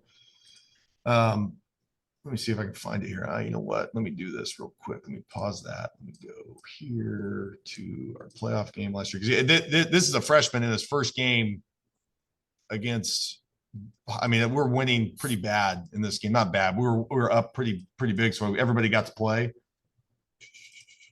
So find it here. Woodcreek. Find this play. Oh, there it is. Flex vert. I didn't have it as double vert in there. Okay. You guys see this? Yeah. Oh, it was just pig. It wasn't double, or that wasn't pig. It was just vert. So you see, it's just the vertical. He goes, hops out, 1, 2, 3. Touchdown. See it better from the back line. Safety was to the field. Didn't move on motion. So they're both covering that guy. Corner fires. And you just tell you like the last handful of these clips, you were in condensed sets. Do y'all operate, like, what percentage would you say you operate in condensed sets out there? Is it? I would say that it's become more of our offense because it is balanced. It creates an extra gap. We have more tight end body types coming up, so we'll have more of a tight end look. But we tend to use condensed sets because we get really good angles on toss. We get really good angles on mid triple. We get really good angles on zone dive, and even belly became a really good play for us out of a condensed set. Do you feel like defenses are starting to like condense down, or do they stay wide against y'all? Is it well? That's what you're looking for when you condense down, right? Yeah, we're trying to see where these guys end up, the outside linebackers. Right here. And so is that guy setting the edge, or is the corner setting the edge? Right. And in this defense, they were saying we're going to fire the corner, which then gives this guy the seam on the inside. They're going to fire the corner, and we're going to run toss. We're going to crack things down, and we're going to kick with this guy outside the edge, which gives us the toss alley. If we run, let's say we're going to run belly. I know we're kind of getting off topic here, but we're going to run belly down, we'll kick, we'll crack the linebacker, we'll kick whatever shows here. And now we've got an alley for belly. I mean, it just, right. The bubble shows, right, when you put the clip right there. Mm-hmm. Do y'all run belly? Do y'all run it to a 2-man surface? Or oh yeah. The way your eyes lit up. Oh yeah. It's good. I like, and again, that was a Harding thing. It was really good. It was a really good addition coming from Harding in terms of having that play. So I'll go. I got a couple more. They're good ones. These are off toss, so these are kind of toss play actions. Let's see here. Boom, boom. So we run this instead of the fullback going out in the flats. You see, we bring the backside slot across. Mm-hmm. And then he's the guy in the flat. Quarterback gets enough depth. This is a playoff game last year. V clear, the number 1 receiver. Give it to the guy in the flats and just let him run. And we're trying to sell toss 1, 2, 3 set. The fullback helps set the edge. So y'all release the fullback to the play side of the toss motion, and then no, he goes opposite. So we'll sell toss that way, and just like you would on Rocket, right? Oh, so okay. 59. We're selling, this is 59, and this guy's just leaking out to the flats. Because normally what happens on our toss or our boot, he'll go, he runs underneath, he runs the post corner, he'll chip to the flat. Mm-hmm. And then this guy's running what we call the box call, which is the wheel up the sidelines. Mm-hmm. But if this kid has feet for hands, then we want that kid to score, which happens sometimes. 21 was a good ball carrier for us as a receiver, not so much. Right. So we just didn't. We were like, all right, how can we get the ball in somebody else's hands? So here's the belly, or not the belly. Here's the true boot. Boom. Toss. And this guy doesn't get a lot of depth. He's pretty good. The chip there, throw it, let him run. First down. Just keep hitting people. Oh, dang. Here it is again. Same quarterback.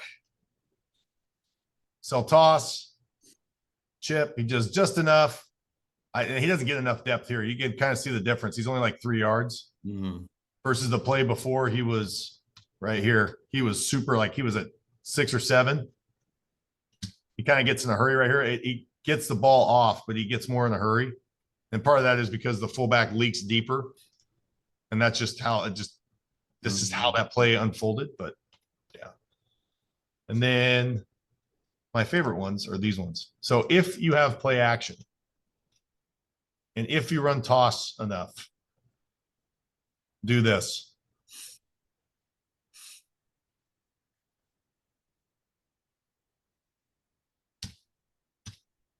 We call it Dickum. So 58, 59 Dickum. So this would be 59 Dickum. And this is in the rain in the section semifinals this year. And he threw it through a duck. It was the worst pass he's ever thrown in his life. Looks pretty good. A 56-yard touchdown pass because number 10 just didn't give up, but number 2 did. You don't ever throw it back to the quarterback, or is it? I would if I had if I trusted my quarterback to catch it. I'll finish with this one. This was a big one. Same kid, number 2 throws it. We're playing our rivals. This is this score here. We probably shouldn't have won this game. This play gets us in field goal position. And again, it's just watching the secondary, right? Watch the corner. Oh, it's toss. No, it's not. And it should have been a touchdown. Number 2 doesn't realize how strong his arm is. But this play is big for us, at least for me, because I used to work at this school. And so we beat them. That was the first time we ever beat them 2 years in a row. We beat them 3 years in a row now. So for us, this, again, goes back to the point. We can throw it, we can run it, but it makes it a great equalizer for us because these guys were better than us that year. They were a better football team. And we beat them. I don't know why we got lucky, but we beat them.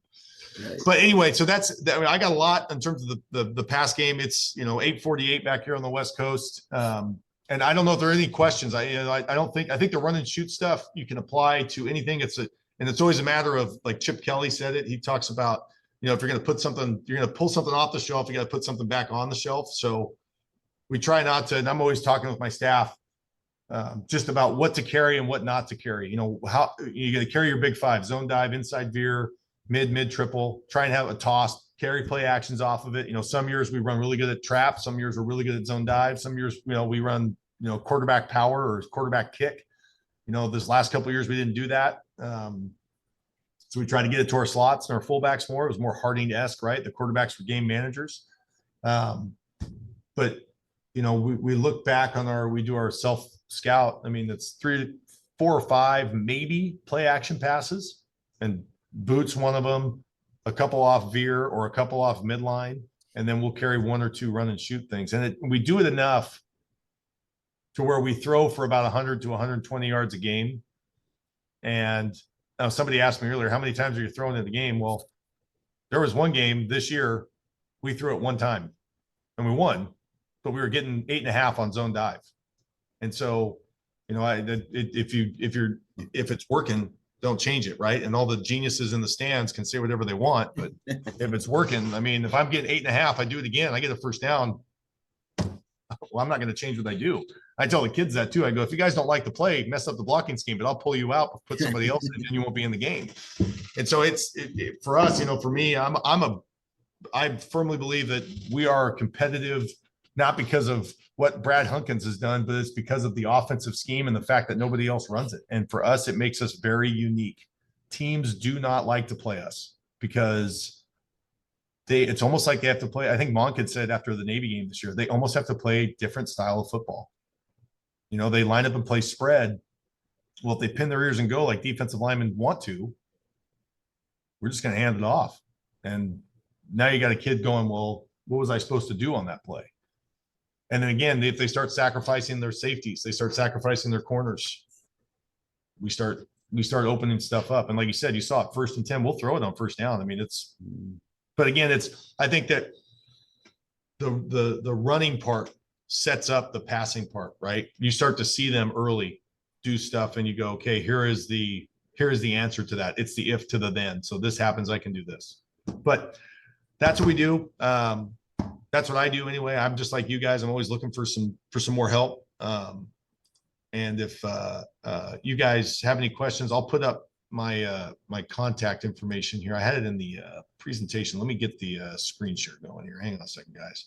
Somebody just asked for it, and I'll get it all up there. Let me go back to this slide right here. Bing, Zoom meeting, share this sucker, share that screen, share it. There it is. Can you all see this? Ready, set, go. There it is. That's my email. Best way to contact me is email. And I have a Twitter account. I have, Instagram. I check my messages as much as I can. And then if you just want to see what a triple option team's doing in California, you guys can check us out on those two outlets as well. We're just lifting right now. We have a pretty nice weight room we've had upgraded the last couple of years. I have a principal that loves football, so I'm in a really fortunate spot. And her husband is a naval pilot, so he understands the offense a little bit. And it makes life easy for us. So that's my contact stuff. Guys, if you got something you saw and you're like, hey, coach, you ever tried doing this? I'd love to add things. And if there's something that I missed that I didn't answer, please let me know. I have the best job on this campus. I get paid to work out, coach football, and do nothing else. Well, Coach, we really appreciate you. I know just meeting with you yesterday. Yesterday was the first time we've actually spoken, which was nice. But just whether it be triple option or just the way things work in California, I was interested to hear what you had to say about like the regions and how y'all sort things out up there.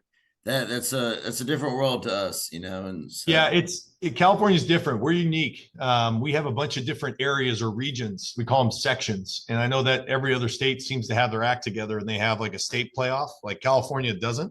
We have regions, and we're also backwards, right? So like 7A is big and California Division 7 is small. So go figure. I don't know what it is. We're Division 3, so we're right in the middle. Division 1 is big. Division 2 is like the next big. Division 3 is us. We're surrounded by some schools in our area that are pretty famous nationally in regards. If you follow it, it's Folsom High School. They're constantly a powerhouse. They're challenging the NorCal powers of De La Salle and Sarah, which aren't that far from us. But that's kind of the area we're in. We're in an area where there's, in our district, my district I work in, there's 6 high schools, including mine. And then there's probably within a 20-minute drive, there's 15 other high schools. So, anything that we can do to make ourselves unique and start to have success, we've seen a high retention rate of our football players. We used to lose kids a lot, and now we have a lot of kids staying because we've had more success. And I think it's partly because of what we do, the offense that we do. And my defensive guys, they're not here, but they would agree that they love it because they're off the field. We have plenty of drives that like Coach Sebring at Cary Grove talked about his championship in Illinois this year. It was like a 17-play, 10-minute drive that ended up being they won the game at the very end. I think his son was the quarterback and threw it. But like we have plenty of drives like that. We can score fast sometimes, but we have plenty of drives like that. My defense doesn't have to cover as much. And so for us, it works out well. And like I said, it's a different style of football. They're not used to this kind of thing, especially in our neck of the woods. I'm not saying that we're perfect. We lost 2 games last year. And somebody said it, physical superiority cancels all theories. And so when you have better players, sometimes you got to be a little bit more perfect. And we had that in our section championship game, and we had that in basically the conference championship game. They had a little bit better step than us, and that's what got us. And so, I'm proud of what our kids have done and what we've accomplished here. And I know that at least in our school, the cult is strong. So we'll keep it rolling. Well, it's all about doing what helps the kids be more successful, right? That's why we do what we do, especially in this offense, right? That's what everyone wants to criticize and things like that. But Coach, I hope you didn't feel like cut short, because I know just talking to you yesterday, you got a lot to present, a lot to talk about, and if you want to we've got some open spots later on. If you want to join us again, we'd be more than happy to have you. So, but a lot of people talk about, throwing the ball in this offense. That's kind of, they want to poo-poo on that a little bit. And I think it's kind of where this offense is going, like you got to be able to do both. That's what everyone says in offense, period, and just watching your rollout attack and things like that. I think it's simple enough. We just got to spend more time doing it. So appreciate you, have taken the time to talk to us a little bit about California football and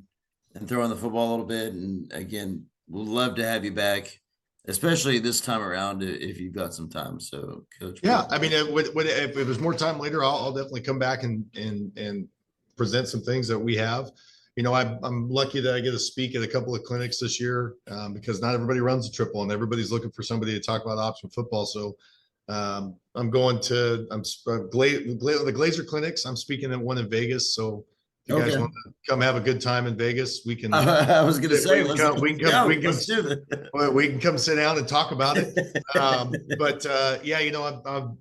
more than happy to. I always think I can learn something too. I mean, Coach Zito gave me some things to think about in our defense, our offensive staff, something to think about in terms of how teams would present the information to us. That's always what I want to see is the other half, how the other half lives. Absolutely. Yeah. What are some things that we can use to be advantageous for us? Because I think that sometimes we think we got it figured out, but sometimes we have no clue, right? And it's like, man, if we just would have known this. So that's Coach has given me some things where I'm like, I'm going to insert this into my spring practice stuff. Right. And I would say that too, is that if you're running this, and you guys probably know it, you see the structures that you see defensively. We try to keep it as that. Like a defense can't veer too much. A 4-4 is a 6-2, right? You just walk everybody up. A 4-3 is a 6-1. They just walk them up. An odd is an odd, and a bear is a bear. I mean, it's just we try to keep it as simple as we can for especially our line, because they've got to deal with the most. Right.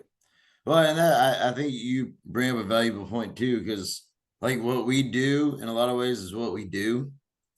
But defenses are starting to catch up to that. We talked about this yesterday. Defenses are starting to catch up, and I think it's important that we see what we do. It's time for us to start adjusting to what they do. And I appreciate Coach Zito coming on. Next week we're gonna have Coach Billings, our defensive coordinator, Alvin, come on and talk about using like fronts and twists and things like that to kind of throw off the offense. So excited about that. I think it's time for us to. The Flexbone community is so set on what we do that maybe it's time for us to start adjusting a little bit to what other people do, especially in this day and age of offense. So, Coach, love to have you back. Really appreciate you having. I know it's early your time, so you have the good. It's almost tomorrow over there for you guys. I know. As I'm gonna have to go right to bed and be a zombie for duty tomorrow morning. So, but Coach. Really do appreciate you. If anybody has any questions for Coach, he put his information up there. And again, just a couple things.